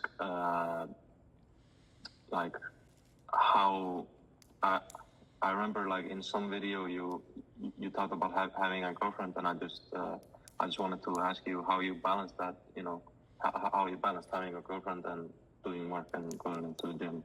So what I'll say is, and it's a hard topic to broadly address if you don't know the woman, because every woman in a sense is like, they're all the same by nature, but they all have like different types of like they have different love languages and stuff like that, and it depends on the connection that you have with your woman. But here's what I would say: there's nothing better than like a strong, like mature woman to like lead a man, and not lead a man, but to like help a man lead. Because if you have that like woman to rely on, like no man is an island, regardless of what like the personal development space wants to tell you. Like no man can do it on their own, and like God created us like that. We're supposed to have a partner, but you're not supposed to have a woman. When you take your purpose and you make her your purpose, that is when your whole entire life crumbles. And 10 times out of 10, if that happens, she's eventually going to break up with you, because a woman doesn't want to feel like she's leading you. She wants to feel confident in your protection and your provision. And think about it like this: you want to spend time with her, be emotionally there for her, but you have to have the framework that you still have to provide for her. And think about this: like if you had a child and like you're back, the framework that I use a lot is like, I am a warlord, and like someone is constantly trying to take my woman, my future child, and like everything from me. And you have to think about, like, are you gonna put like yourself first by giving into the comfort of just laying there with her all the time? Or are you going to put her first by actually going out and making yourself do the stuff? Because it's a tricky slope, because you think in the moment by like laying with her, cuddling with her, spending time with her, that you're putting her first. But you're actually putting you first because it feels good for you, and you're putting away like actually getting better, being able to provide for her. So there's got to be a balance. You got to be there emotionally, but you got to know when to cut it off and when to be like, okay, and sometimes she's gonna be like, you spend so much time doing this, but I'm telling you, she's testing you. She wants to see if she can get you to put her first, and then boom, she's gone, bro. Like, every single woman is like that. She's gone. As soon as you put her over the shit you're supposed to do, she's on to the next man. And it might be months down the road, but you instantly just made her to respect you less. And as soon as she feels like you can't protect her and provide for her like another man can, it's the sad truth, but she's going to do that. Like, we're just in a world like that. And I hate to think about that, because I want to think like, oh, my woman just loves me because I'm me and stuff like that. And she does. But you also, like, her biology is to be with the person that is going to provide the most protection and the most provision for her. So, like, yeah, like Casey said, like, I literally, she doesn't know it, but I'll be scheduling time to be with her. And the worst thing to do is to start being like, because this is also where it's a slippery slope. Anytime you feel like discomfort, all you got to do is text her, and then you don't feel lonely anymore. You don't feel that pain to drive in through there. So, yeah, like, if you have a good woman, do it. But there are pros and cons. Like, you have to be able to. That was funny, bro. You got to be able to know, okay, she's actually benefiting me. She's making me better. Like, the reason, and I'm going to tell you guys this story later. Like, me and this girl broke up, and it was not because she left me. Like, this was when I was lesser of a man, and I ended up lying to her, and it was this big situation. And that was really, really hard on me, because, like, all I did was, like, personal development person. And I was like, I had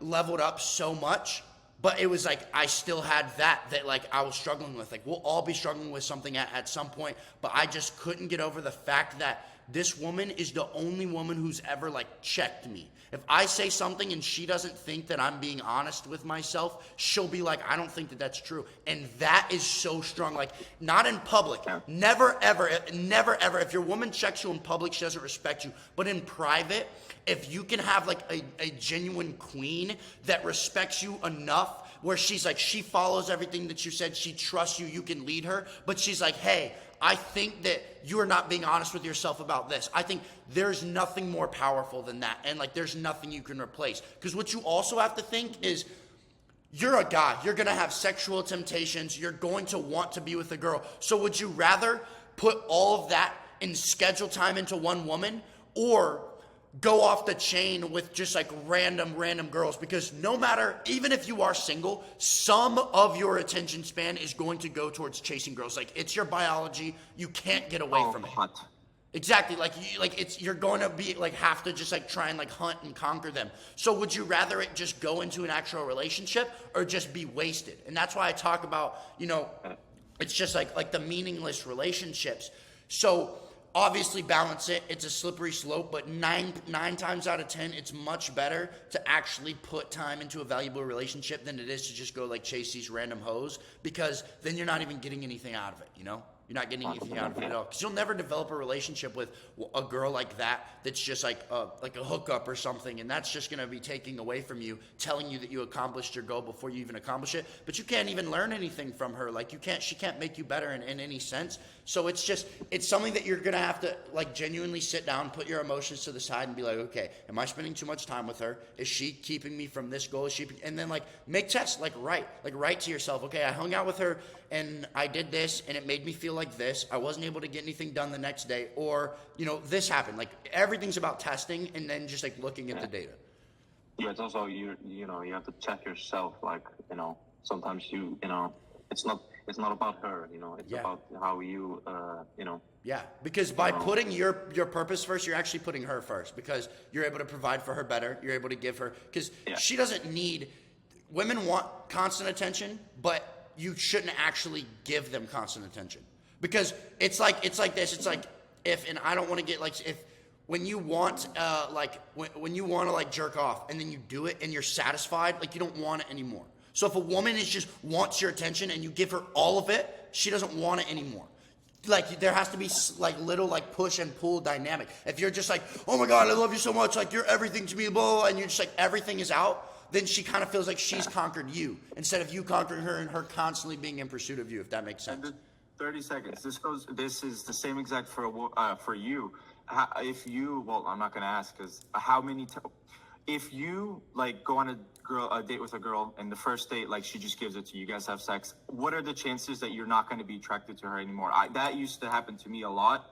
I don't know if it's the same exact thing. If a girl's, like, easy and she gives you the access to her body, right? That's just, you don't have. But and she's also telling you that she'll do that for any man, and then you're just like, you know, like if you do that, I'm just like, there's zero respect, and it's not fun. She's taking the hunt away. We're hunters. We're supposed to hunt. I'm not a fucking berry picker. I don't want it instantly, you know? And even though you might like look for it, if she gives that up, she's not going to be a strong woman that's going to hold you accountable no matter how much she likes you. Like that's like an indicator right then. That should just be like this is awful. Like that's...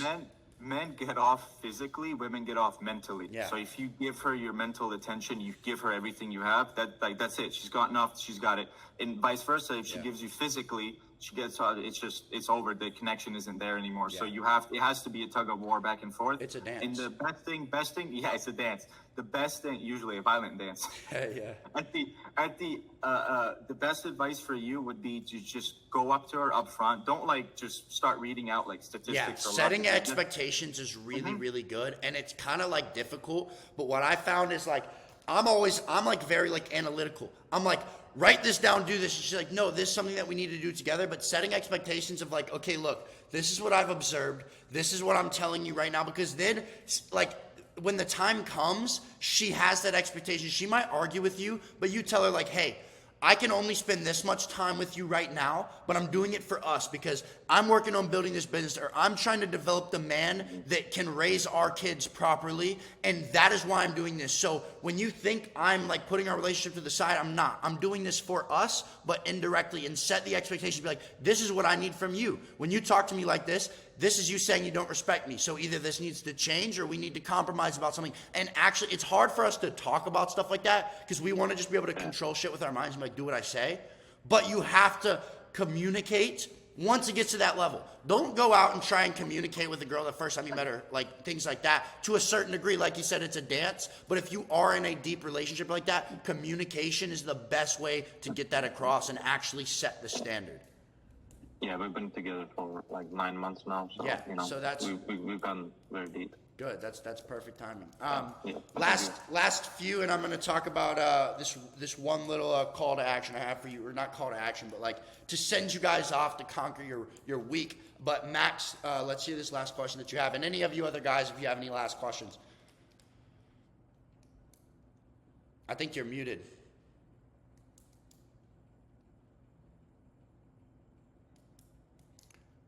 You're good. Sometimes when I have my AirPod Maxes, they just like give out completely. Dude, we've been cooking for an hour and a half. This call is gonna be in the in the chat. I've got a question. What I've wanted to do for a while was post one of these masterminds on YouTube. If any of you guys don't want me to post this one, just let me know. But eventually, I do want to post one. Would you guys be cool with me? I know it's a little bit of personal information, but like, would you guys be cool with me posting this one? Or like, it's fine if you guys want me to like not post this one. I'm good with that. Sweet. I think a bunch of other young men could really benefit from this, and when they see how valuable these calls are and stuff, they'll be like, oh my gosh, like I need to be like with these guys and stuff. So I think that would be great. But Max, let's hear that because I can hear you now. Okay, nice. So for quick tips for being in a relationship and really enjoying it. I really enjoyed the relationship with my girlfriend. And first tip, I really want to praise that mental shift from like being with her. Don't do everything that she wants you to do because she just wants to test you if she can control you all the time and can do that. Yeah. And the second tip is to be playful with her. So don't like when she said, "Can you pick that up for me?" You just got being in a game with her is, I think, the best way to serve her. To have like a small game, but also when you really want to tell her something. Don't go into this playful mode, but stay and say really to her, I really mean it. Be I stern. really Look want her to in the say eyes this. and be like, look at me. Because like Yes. my girl sometimes she'll Yes. try to be like, she'll try to like play, and I'll like grab her face Yeah, like literally. yeah, I'm yeah. like, look at me in the eyes, like I'm being serious, like. Because you got to actually display that. There's times to joke. Yeah. And what you said about that as well, a big mistake that I would make like early on is, you know, because I was always raised to like be a gentleman, like open the door for her, do all these things. And you want to do that. But there's also a time where it's like women like to feel valuable as in doing things. Like the cooking and cleaning, the society's made them think women enjoy doing that. Like, a good woman is gonna want, like, if you have business friends at your house or you have like your guys, she wants to come and be like, I want to make you guys food, like I want to serve you guys. They want to feel valuable. I found myself doing everything for my woman. Like we would go do something and I was like, I want to do this, I want to do this, and I was belittling her by like doing everything. Now like acts of service you want to do, but let her do things for you. Like go get me some water. Like that's not derogatory. If you are in a relationship like that, that makes her feel valued, like she can do something that is good for you. Like she's going to be like, she's gonna feel useful and not bored in the relationship. Don't let the reason like society's trying to demasculinize, it's like a woman shouldn't do this, woman, that is her biology makes her want to do that. That's why you see all these people turning like trans and lesbian and stuff, because the societal dynamic has been so fucked up that people are like, what is wrong with me? Because you have things in your body that you were created as, and you can't go against that. I hope everyone in the YouTube comments tweaks out about this. I hope it happens so bad. I hope so. Like that would make my day. But do things like, That's really funny. yeah, it's not bad to like go do this, like go make me this, go like as long as you're loving her, like that's gonna make the game. She's gonna feel important, and she's not gonna feel just like you're just doing everything. She's like, oh, this is so boring. It's different every time. Like do little things to like switch her up. I'll drive in the car and I'll just go like different ways anytime like I'm with her. And she's like, where are you going? And I'm just like, you don't know, like make it a game, interesting. Like where are we going to eat? Where are we going to this? Like you'll figure it out. And she'll try to get it out of you and be like, we're doing this. Just be like, no, just trust me. Like that's all you got to do with that. Just those little things will just give her so much dopamine, and she'll just feel important. She'll feel special. There are all these little things that you can do, but TikTok has just tried to screw with your brain to mess up your relationship. But Max, that was a really good point. I'm glad you brought that up. That was good. Dude, you should become a dating coach for Hamza's program. Yeah, bro. You'd be able to for sell. alpha sex course. Oh my gosh, But that's another awful. thing, another good point that you said is like if you were to say today, like grab me water or make me food, do this. Immediately, there's just a little line of like resistance to it, especially if it's a woman. The reason why that's instilled, obviously through Hollywood, through media, through social media, yada yada yada. The reason why that is if your woman, your queen, the person that's supposed to support you and uplift you in your efforts, if she is she doesn't want to help you because she thinks you're being derogatory to her, then your life is just all over the place. You can't succeed. You can't empower yourself, her, and your family if your queen isn't even doing what you want. Like, if you have a friend over, or if you have a dude, and you're just like, can you grab me water? Like, are they ever gonna be like, the way you said that to me, I don't like the way that makes me feel. Like, a guy won't say that to you because they know when to drop their ego and just go get fucking water for the dude. He's asking it for you, right? Yeah. So if you're a girl, it's like a battle. It's like a war. With American relationships, especially for the young guys, it's like a war, tug of war every single day. And the reason why innocence is the number one thing you can look for in a woman, like shy, innocent, because she isn't gonna come with like a preset fucked opinion that you telling her this is like she doesn't come with all this baggage. You get to like wire her instead of her coming already wired. Like that's what sucks. That's the most beautiful thing ever. Is like when you can create a woman. Here's the other end of it. Here's the other end of it. If you're genuinely like a bad person or you're weak as a man, you will wire her to just be like a like you won't wire her correctly, and then you could add a lot of trauma to the woman. This goes both ways. 100%. When you have someone that's innocent, like I know people that have just been innocent in relationships, and the guy just came in, he cheated, or he did this, he did that, and like the girl just won't be ever the same again. That's terrible to do. But if you know that if you're trying to build the best man you can ever be in a relationship, and you can instill those values into your woman, that's just an unbreakable couple, unbreakable for life, partners for life. She's going to help you. She's going to learn so much from you that she's going to build her framework and her view of the world from your view of the world. Her circle is going to become your circle. The way she looks at things is going to become yours. So if you guys were to break up, like without you, her whole world collapses.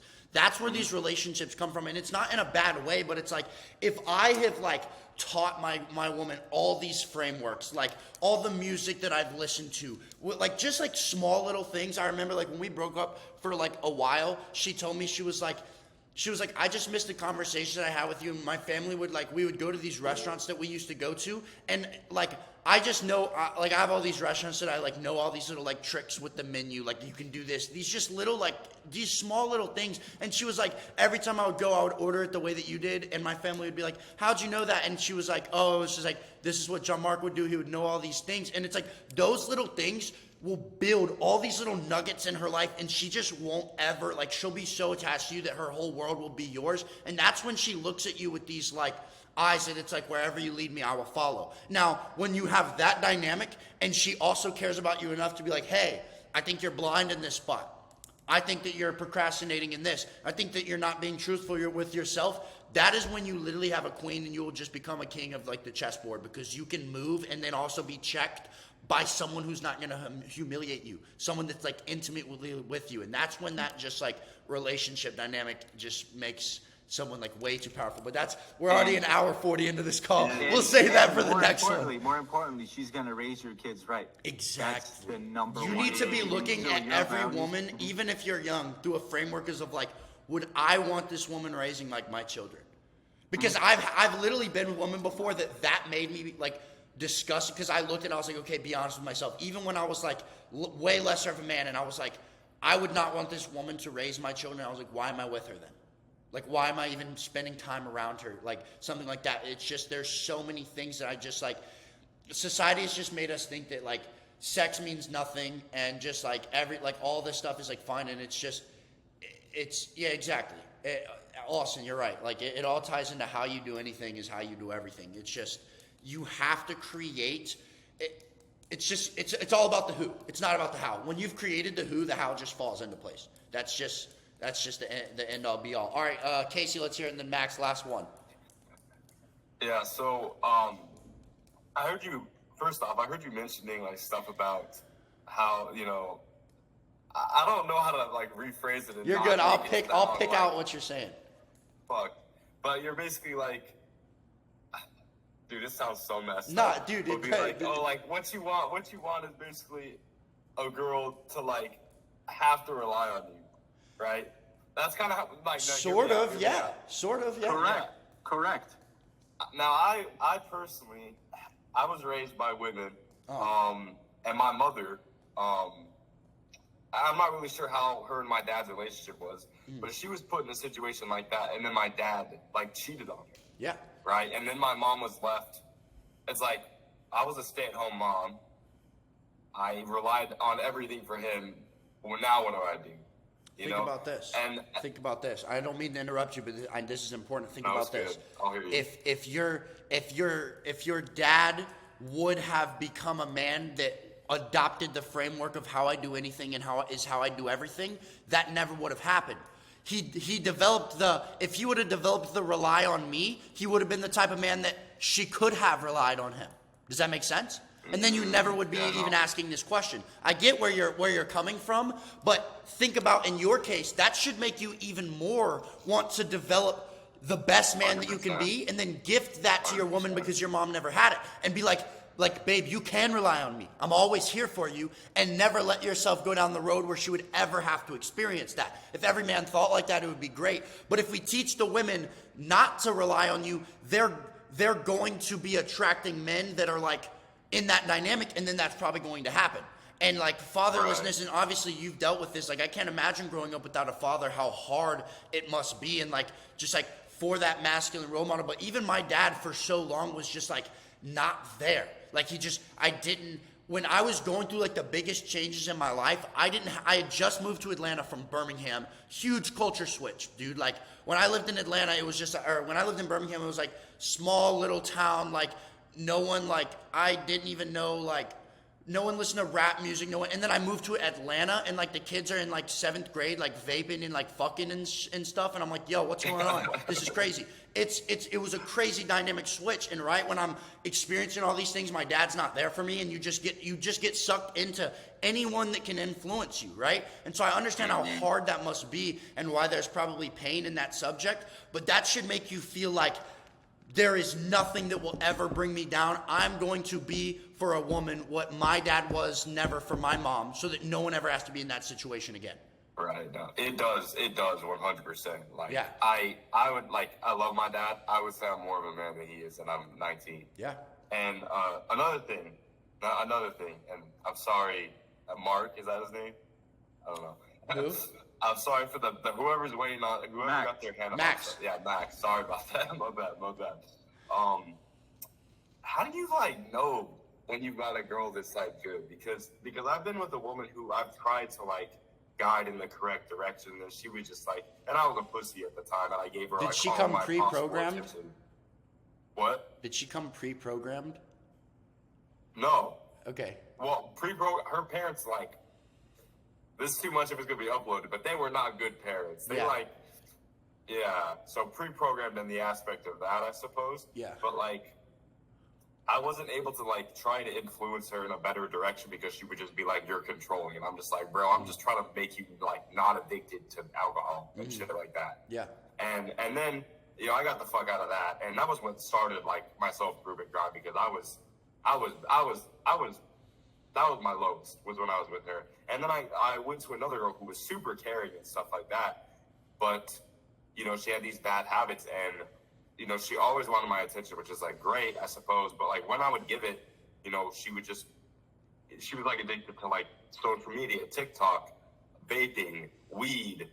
Now she's addicted to alcohol, and I'm not with her anymore. Yeah. But I wonder, like, at what point do you know that they're the one, and at what point do you strain away from? Because I kind of gave up on her in a sense, because we were going to the gym and stuff like that, and then it just got to the point where she was just like, I was just like, dude, like, I'm trying to help you, and like I said in the comment to some other dude, like, you can lead a horse to water, and eventually I kind of just, you know, let it fall, because I'm just like, you know.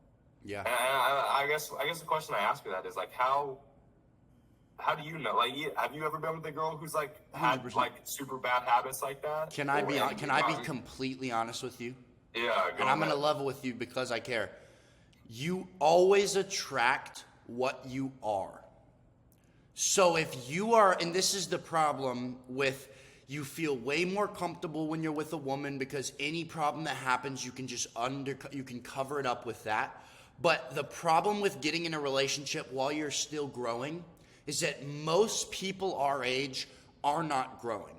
And if you are growing, you might have met the woman when y'all were on the same level, but if you're growing faster than she is, it's gonna create more of a distance, and she's gonna look for vices. That's why that alcohol addiction became apparent, because I'm just saying, not in a sense of you, but it's like, you need to probably get to the point where you feel like, think deeply about all the things that you're doing, your character, be honest with yourself, and be like, if I had an exact reflection of me, but in a woman's sense, would I be able to grow with this? And you want to attract a woman that does grow, because you can find her and it's like, she's like, yeah, I want to grow, all this stuff. But if you ask her these deep questions and you can tell that she isn't willing to put her growth before you guys both have to put the growth first, and that will actually make your relationship stronger.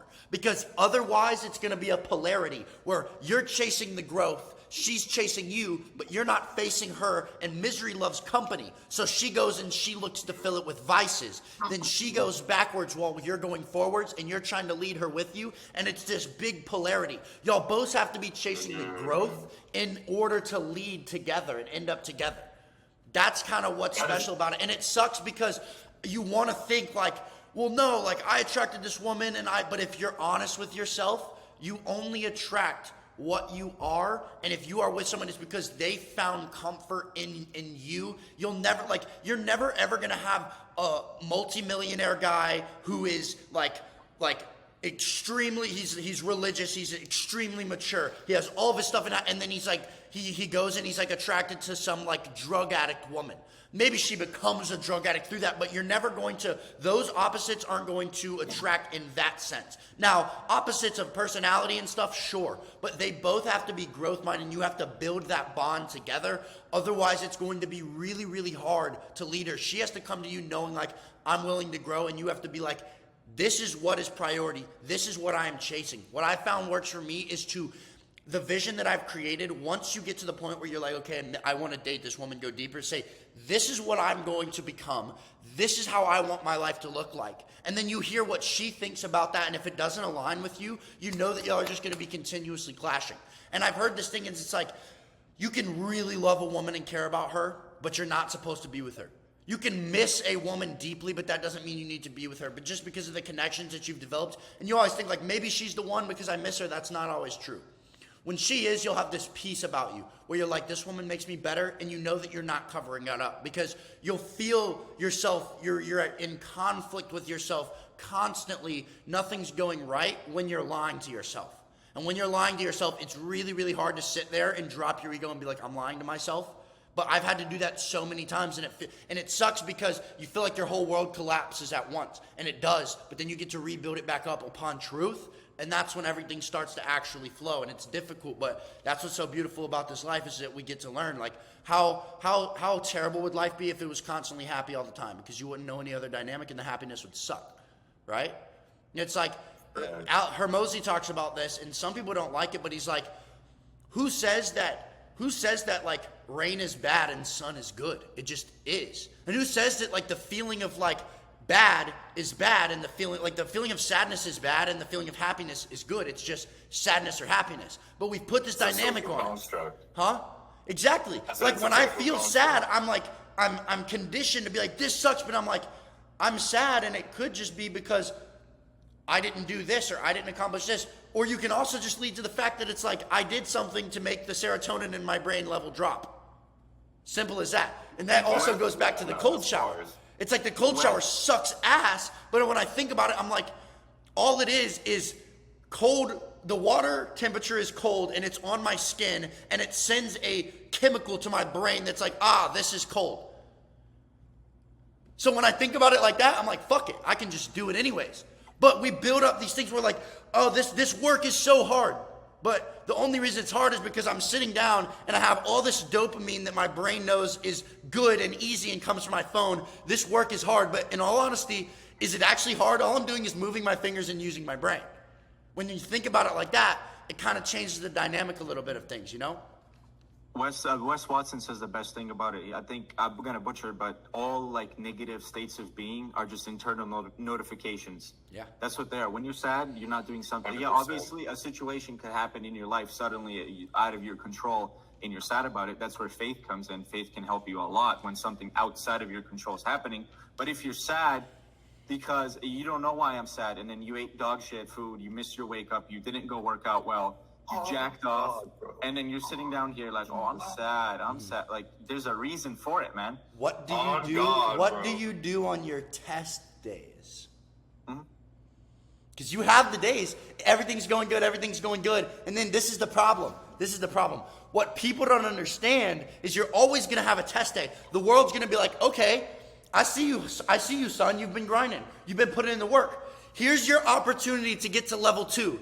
Here it is. And everyone, they have that day, and then for a week, their life sucks, and they're like, fuck, and then they go right back, and they're like, and the universe is like, I just gave you the entrance to level 2, but you went back and you've got to start over at level 1 again because you didn't just do it anyways.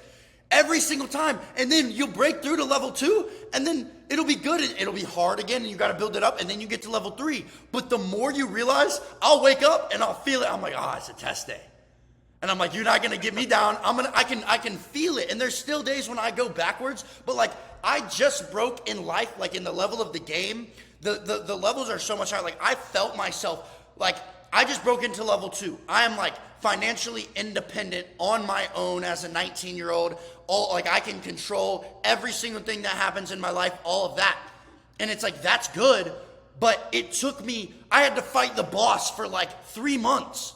because I kept going back on my stuff. My wake up was good, everything was good, but then I would get in times where I'd be like, why am I not breaking through? And I would like go back on the things that I set myself to do.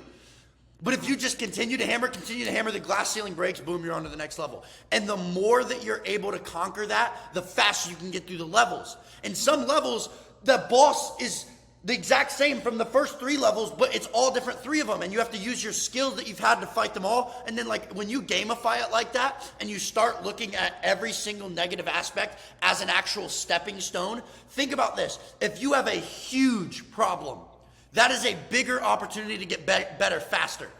Someone who has no problems, that's a sucky life. They might feel happy in the moment, but they're not getting any opportunity given for them to get better. If you only have tiny little problems, you can only get better 1%. All these 1% better every day people, 1% better every day because I only have little problems. What if you have a big ass problem, you can get 50% better in one fucking day? That's what I want, you know? Like, that's sick. What do you do on your test days? Like, that's what it comes down to. Max, hold on, brother. Don't kill me. I got one more thing to add before you go. When you said about gamify, the best thing about that is, and what I'm doing as well, is when you pass a level, when you get to the next stage, when you have more work to do, when you're going to the gym or you're waking up earlier, you can't think of your inventory the same. When you pass a level, you got more shit in your backpack. You got more inventory, more skills, more willpower. But you're more thinking with the discipline. framework of the old. You got to be like, wait a second. I got all this XP. Let me use it. I can do more. So when, like, even now, just like looking past like 2 months ago, 3 months ago, when I used to smoke and not do anything, like waking up at 5 every day, going for a little jog, then coming back, doing 3 hours of work on my business, then doing cardio, coming back, eating my first meal, going to work, coming back, going to the gym again to hit my lifting. Like, that just seems crazy, even though that's a nothing, even though I'm going to do more. That just seems crazy if I'm looking at it through the lens of my 2 months ago. You have to constantly update what you think you're capable of, and you have to constantly remind yourself all the new stuff you gained in your inventory, so to speak. Let me expand on that last thing. So here's the way that I've thought about it that's completely blown my mind. The reason I wake up at 4:25 is because when I set my vision of myself up, I was like, that dude wakes up at 4:25. That dude has this type of physique. When this problem arises, that dude acts in this way. That dude is certain in his abilities, but he's humble and he wants to help people. And like, I didn't set up just goals for my life and that. I set up ways that I would live, ways that I would think, ways that I would speak, because every single thing is a skill. But if you look at yourself like this, say that my 4:25 wake up is an XP, because I didn't always do that and I couldn't always do that. But say the character that I want to reach is like 1,000 XP. And that the 4:25 wake up is like 150, but it's like there's different levels of the bar, and I have to get that 150 of that specific 4:25 wake up to reach the man that I want to accomplish. When I'm not that man, but I've woken up at 4:25 every single day for 180 days straight, I've just filled that 150 XP bar. That reinforces my brain that like I'm becoming that man. I just filled out this box, and then you can think, well, I don't have to attack this problem as this other person that had 2 XP. I now have this XP. Here's the proof. I've developed this 4:25 wake up. I've developed this mindset. But a lot of times people will be like, oh, well, like I'm waking up at 4:25, but I didn't get any better. Yeah, you did. Just hold yourself to the higher standard. Once you become the better man, the bar is raised. Stop holding yourself to this man's standard. Hold yourself to this man's standard then. And then you will everything will still be hard. But if you hold that framework and you always recorrect yourself, that's why your process is your guide. When you can always fall back on your process, no matter what happens to me. Like every single thing, my business could fail. All of these things happen. And then the next morning, I wake up and I stick to my process. Number one thing that's going to happen, I'm probably going to hit the next level. And then like a new framework is going to hit me and I'm like, oh my gosh, all I had to do was do the hard thing anyways. Boom, building block, 50% right there. All right, Max, let's hear it. So I wanted to add to it that the routine is getting so easy that other people think that it's like they're deaf when they try to do all the things that we did for 6 months and are only like grinding and not doing the bad things, and they do it, want to try for one day, and then say, what the fuck is this shit? Yeah. So they have a problem with sticking to it and doing the things. So the process, they just want to skip the process. Yeah. And I think we can use that too, because we want to have so much money and want to have this thing, but we gonna enjoy the process to reach it, because that's why we are here right now. We're not like scrolling TikTok for 12 hours yesterday, and now we're here with John Mark. So it's the process where we have to go is not on the same level as we are now. Yeah. But over time, it develops like we are here. Don't hunt me down. I have one more thing to add. Hold on. What the example I want to give is, imagine you gain everything you ever wanted. You have the money, you have the big house, you have the cars, you have this, you have the income, right? And you don't have to do anything anymore. This example comes from Wes Watson. So fucking everything comes from that guy's a G. Imagine you have everything you've ever wanted, and then you miss your wake-up call, you eat like shit in the morning, you don't exercise, you have a bunch of meaningless sex because you can, you watch TV. Do you think at the end of the day, you're going to enjoy the house you have, the cars you have? You're not going to enjoy it. It doesn't matter if you have it or not, you won't enjoy it. And this is a fact, because I don't know about you guys, but me personally, when I used to somewhat get in a regiment for like a few days or a few weeks, and then I used to break on weed again, and I used to smoke again, I wouldn't even enjoy the food I was eating. I got to the point where playing the games, watching the TV, scrolling TikTok, I wasn't even enjoying it. Yeah. I was just doing it to feed the animal. Yeah. So the reason why the process and the who comes first is because when you get the what, when you get the desire, you won't even enjoy it. There's this one hilarious example of this happening. It was a bunch of like TikTok influencers when it first started. Bunch of like brain dead idiots that just dance, that get famous for no reason, that make a lot of money. They got a house together. It was like a TikTok house, and they were supposed to do like a reality TV show. I swear to everyone, I don't know if you can find it or not, the people in the house were just laying on the bed and they were just like scrolling on the phone. They couldn't even do the show. They couldn't even do the show. They were laying down like, oh, I'm sad, I'm depressed. And they were making like $15,000 a week.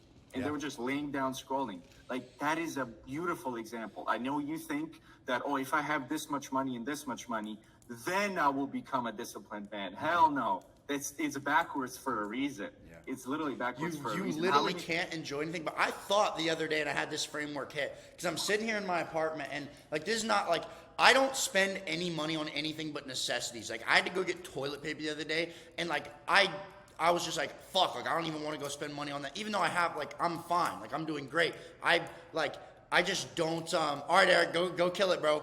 But I sit there and I was like, I understand slightly why rich people kill themselves. Because they get super rich and they stop doing the things that got them there. And then they're just like, what's the point? I've had the sex, I've done the drugs, I've got 8 Lamborghinis, I have the car.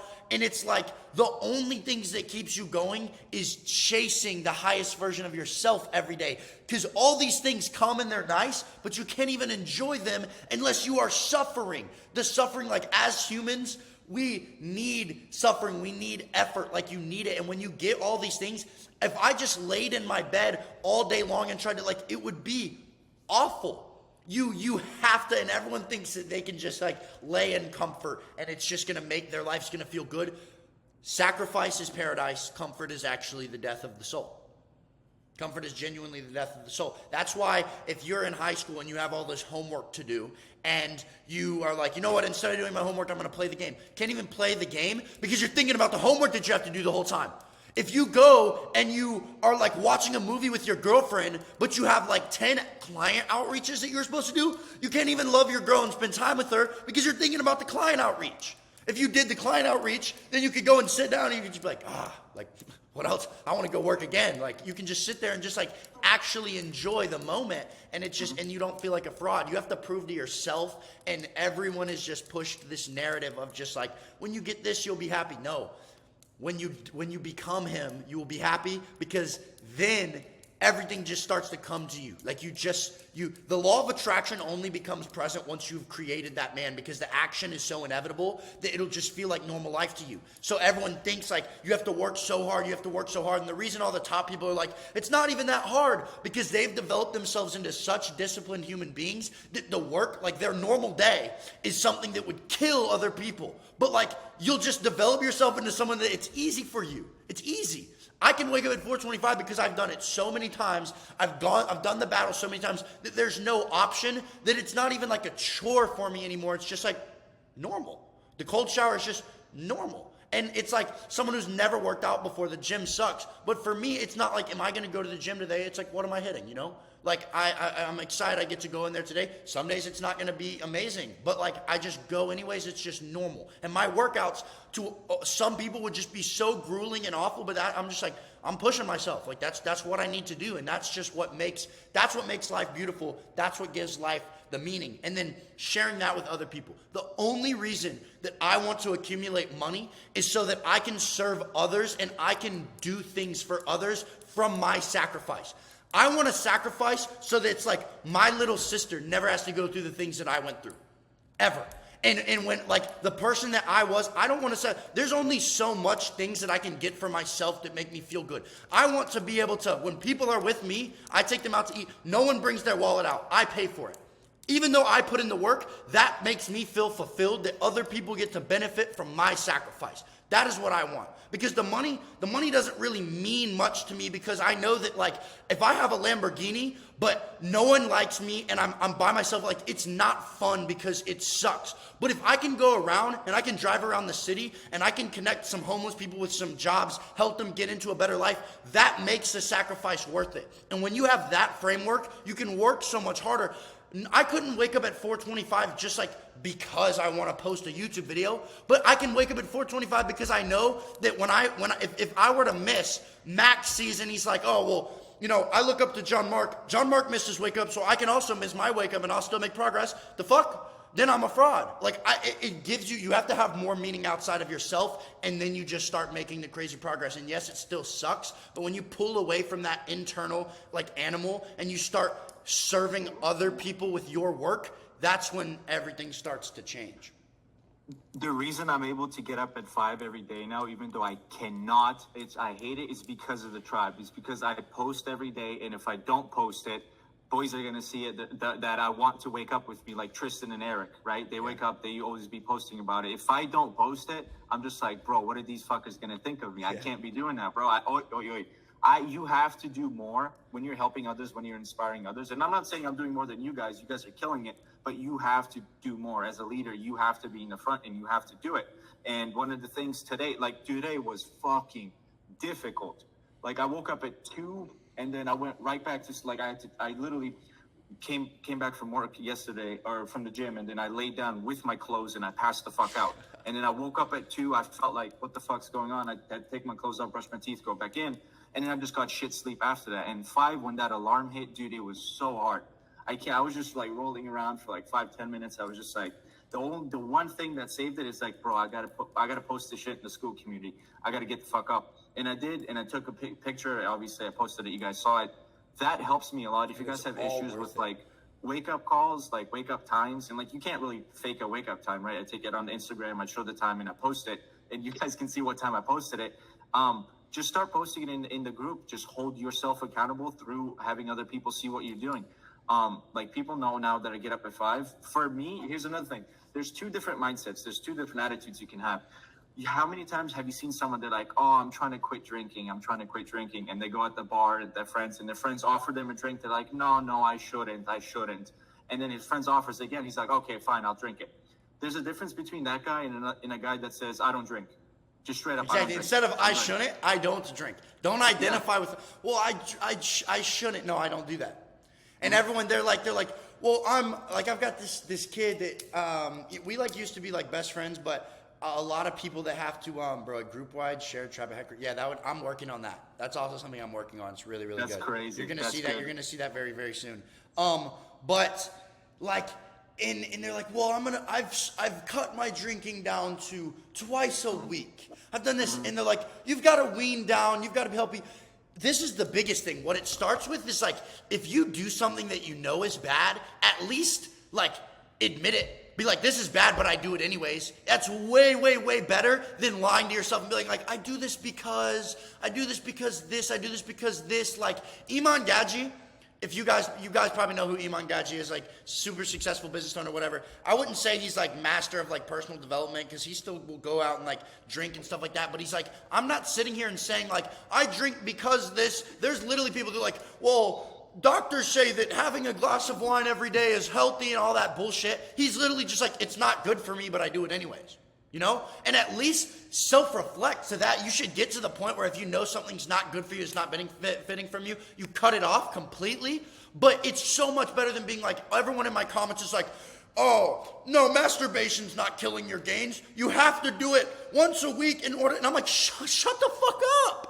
Like, that's, just stop. Either say, yeah, it's not good, but I do it anyways, or like just admit it, you know? Like, there's no other, everything starts with the self-reflection. I'm convinced we could go for 10 hours. We've been on here for 2 hours. Yeah. It feels like it's been 30 minutes. And the example with that you can imagine like really clearly is like someone that, because I work at a restaurant, I do bartending, waitering at my mom's restaurant that she owns. So I help out with other stuff as well. Good money. I think you said you work at a restaurant, right, Max? That's good fucking money. I hope you're making bank. But Max lives in Germany, though. Oh yeah, they don't tip. They fucking hate you. You live in Germany, right, Max? Yeah, people don't tip there. Damn, that sucks. Here we enjoy the 20% tip. But anyway, like I see so many people that are like, yeah, I'm trying to be better. I'm trying to be healthy. And then like throughout the restaurant, just pick up a fry here, an onion ring here, a chicken here. Like, I'll have one. Yeah. I used to think like that too, because obviously I work at the restaurant. I'd have a little snack here, a little snack there, a little snack. Oh, I'm doing better.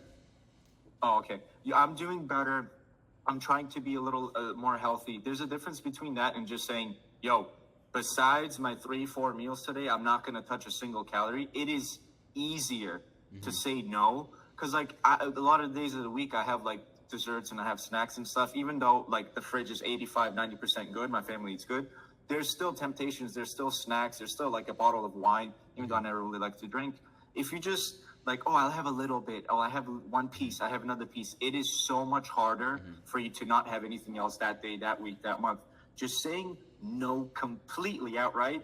Don't give yourself an option. There should be no battle. As soon as you battle, your brain is always going to give in to the easiness. It's like with the wake up. If you give yourself an option, your brain can always sell you on there being like, well, the benefits are you'll feel better and you won't be as tired throughout the day. Just give it no option. Yeah, it's not true, but like, just make there be no options. Like, even if there are benefits to me drinking 1 glass of wine a day, I'm not going to do it. I'm not going to do it at all. Casey and Max, let's hear you guys' last 2 questions, and then I want you guys to kill the week, and we'll go. I'll post this in the school community, and I got some. I should have that habit thing by the end of the month. It's gonna be really cool. You guys are gonna like it.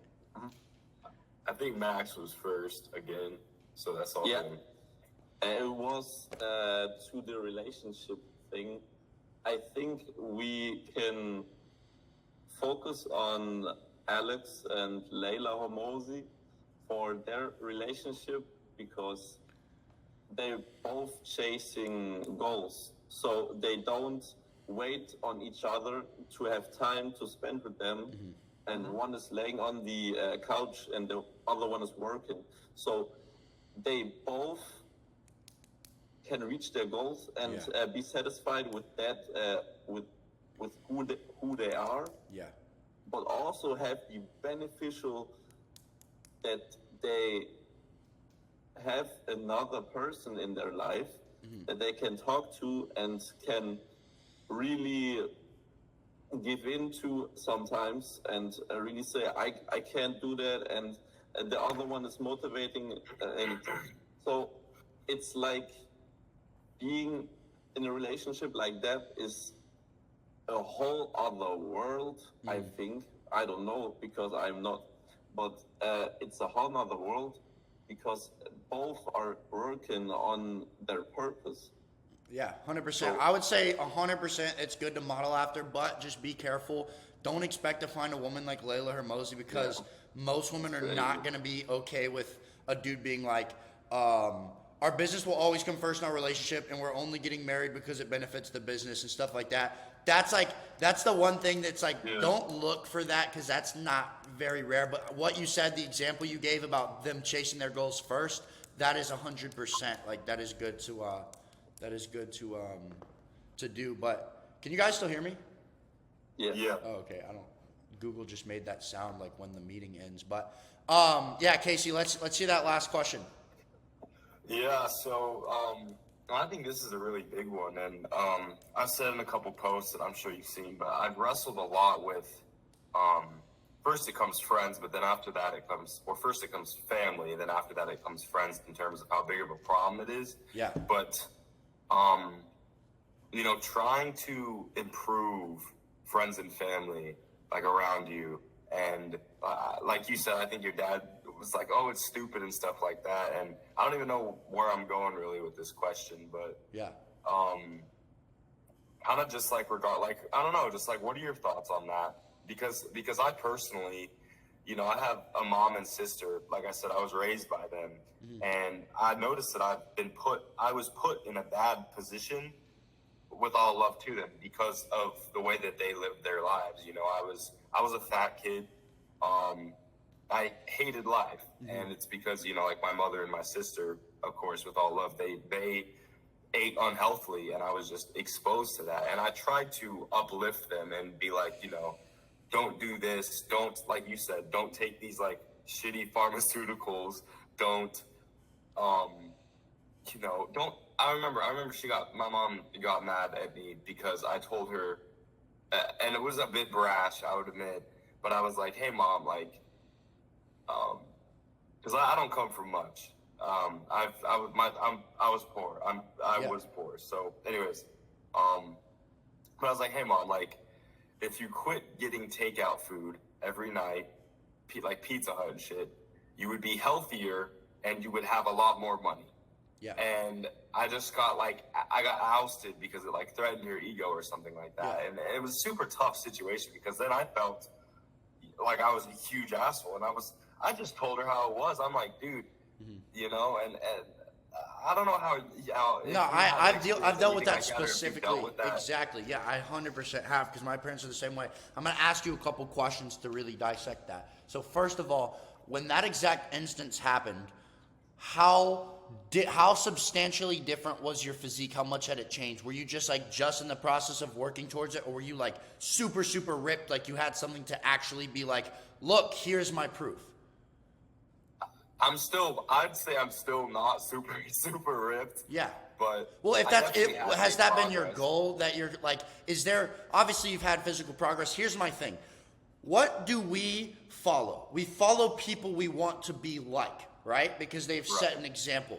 And as a man, exactly, to lead by example, I think since your dad is not present in that figure, you should assume servant leadership. So you should serve them and let them want to follow you through your actions. So if you're telling your mom this, you need to be living it out to the max, because you need to take what I say in my videos. If I slip, you guys fall. So you guys might not hold yourself to the standard that I hold, but I have to hold that standard, because it's got to be even more for something to them to live up to. So if you're telling your mom, hey, you shouldn't get takeout, for you to say that, for you to talk about the speck in someone else's eye, you better have cut down the log that's in your own eye, if that makes sense, because we all have these problems, and that's when it gets difficult. But that's when it comes to, like, just leading by example. My parents didn't start listening to me at all until they saw me actually changing. They saw my mood changing. They saw every single vice that I was addicted to changing. They saw my financial situation changing. They saw how many people I was impacting.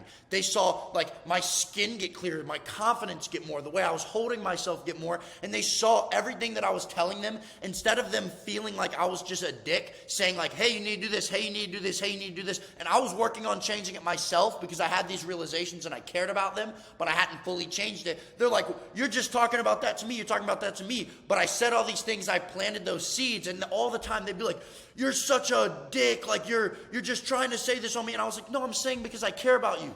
But in all honesty, I didn't have that concrete proof that had showed them, hey, this is why you need to do that. So that makes them think, and also, truth hurts. When you tell somebody something the first time, if somebody tells me something, even with what I've developed, sometimes my human nature is going to come out and I'm going to be a little defensive.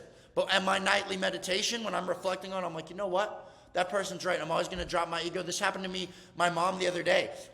She told me something, and I was like, no, that's all. I don't believe that at all. Da, da, da. And then I went through it, and I was like, I see why she might have had that framework. And I don't like to ever, but I called my mom, and I was like, hey, you were right. Like, I'm sorry for like acting like the way that I did. And like, I don't like to do that. Like, I'm a man. Like, but I do that because I'm always reflecting on these things. But if you can adopt that type of servant leadership, that's what makes them want to follow you, because they see, okay, he's not just telling me this, he's living it, and he also cares about me. But don't just give up at the slightest pushback. They're always going to push you back. But if you continue to do it, you continue to do it. And the thing with women too is it's like, shame's the greatest motivator for men.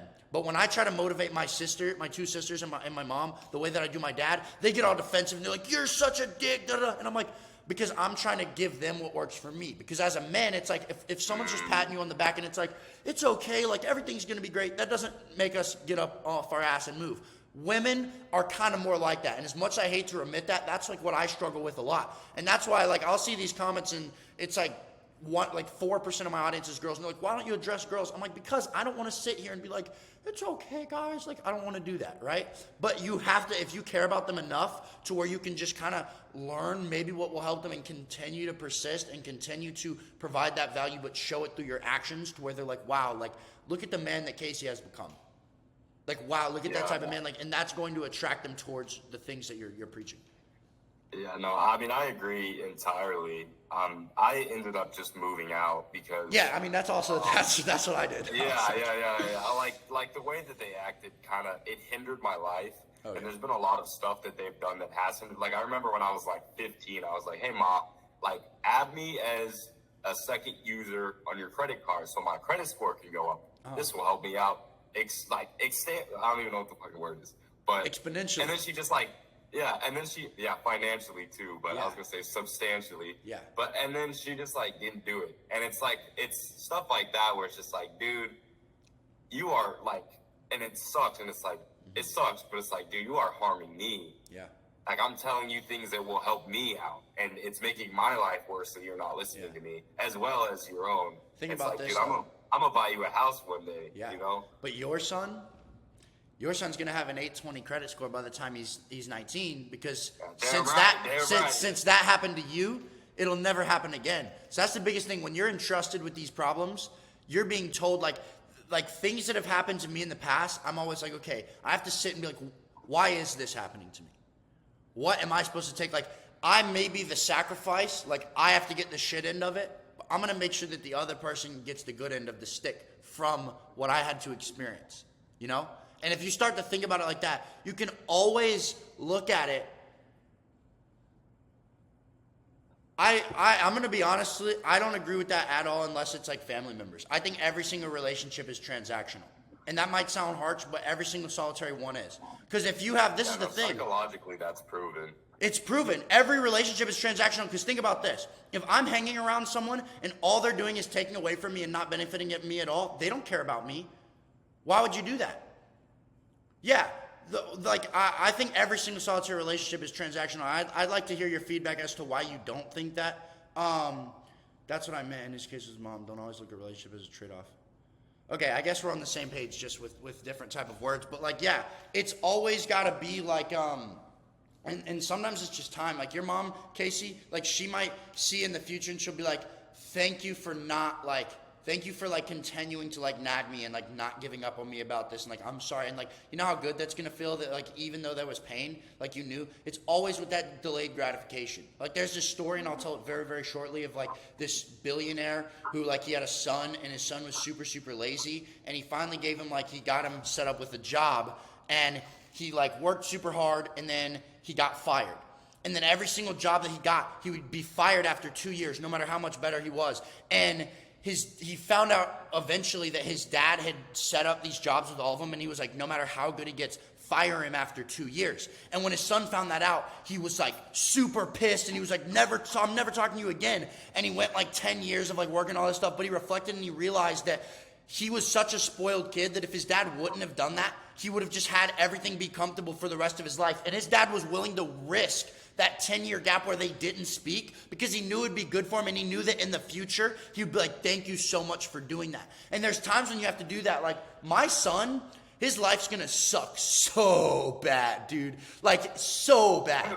Because I know, and it might, because every single difficult thing that I had to go through, every single time that my dad, like, beat the shit out of me, like, not in, like, an abusive way. Not in, like, an abusive way, but, like, my parents, like, spare the rod, spoil the child. I 100% believe that. The reason I am the way I am, and I thank them. I'm like, every single time you guys punished me, did these things, and it was a huge fight, and I told you guys I hated you and all this stuff, thank you for not backing down. Like, and I told them that, but they were willing to, like, I had, as far as, like, disciplinary, I had really good parents. Like, they did not spoil me. Like, they fucking, like, just, like, told me how it was, and if I didn't like that, they didn't give a shit about hurting my feelings. And, like, in the moment, that made me be like, oh, like, my parents are so bad, they don't care about me. But now I look back, and I'm like, I'm so glad that even though I made their life living hell, that they didn't give up, and they loved me enough to go through that for me to, like, later down the road benefit from it, you know? And that's just kind of how you have to look at it with things. You got to be able to, like, love is not lies. Sacrificial love, you got to be able to care about someone enough to, like, even if it's going to lose the relationship, if it's going to benefit them. That's true love right there, I believe. A quick, I know, last. Quick addition to add, maybe it'll give you some insight on your situation, Casey. I do believe the unconditional love exists between parents and children, but if the parent is broken and doesn't love themselves, how can they show love to you? Yeah. I think you shouldn't have children 100%. Until you've mastered yourself, or else you're cursing your children for the rest of your life. Mm-hmm. All these people get married before they can even financially support each other. Then they have kids and they're still, like, lazy and undisciplined, and that's a big problem. Yeah, with functional, unbroken, like when we talk about these, like what you should do, how relationships should be formed, that is going off of like two functioning people. But like the world is so dysfunctional. There's so many things that just molest people's mindsets and habits and confidence and their beliefs that like you can't 100% fault the people that do you wrong because they have been done wrong in their life and they're just operating 100%. From a broken system. Right? So I think you need to find ways for them to heal themselves and trying to find love and like maybe try and get your mom like a new hobby, a new passion, something that she might enjoy. Like obviously you need to strive to be more financially independent so that you can take care of them, but just try and get her into something that will build up her confidence. A yoga class, a Zumba class, whatever, something that she can develop and that she can work on so that she can develop inner love for herself. And then she can accept your guidance and she can accept the things that you want to teach her with love. That's all. Beautiful. All right, boys. Great meeting today. Any of y'all have any other questions before we go? Sweet. Hey, I hope y'all kill the week. I want to see you guys posting like your meals, your pumps, your workouts, your questions, everything in there. Even when I'm not typing in the chat, I'm always looking at what you guys are saying. But if I'm not doing that, I'm working on things that you guys can benefit from. But every time I have like a revelation, I'm going to come in there and type it. But I love seeing you guys communicating all the time. We are building a community that is truly bigger than us. I'm going to post this in the chat. And y'all boys kill it today and stay aggressive. I got something real quick. Quick.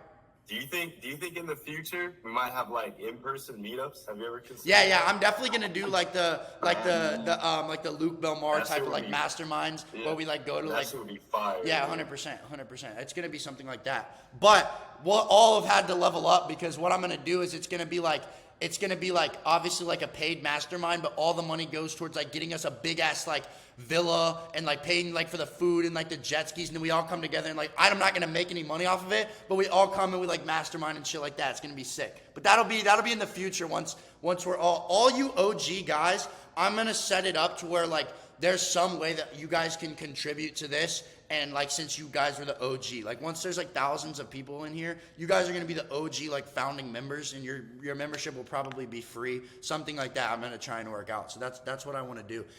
You just got to stick with the tribe for long enough for that to happen. But it's going to happen. I'm moving rapidly. Bro, I'm looking forward to It's it, going to bro. be sweet. It's going to be sweet. All right, boys. focused. Get after it this week. Y'all have a good one. Love y'all, boys.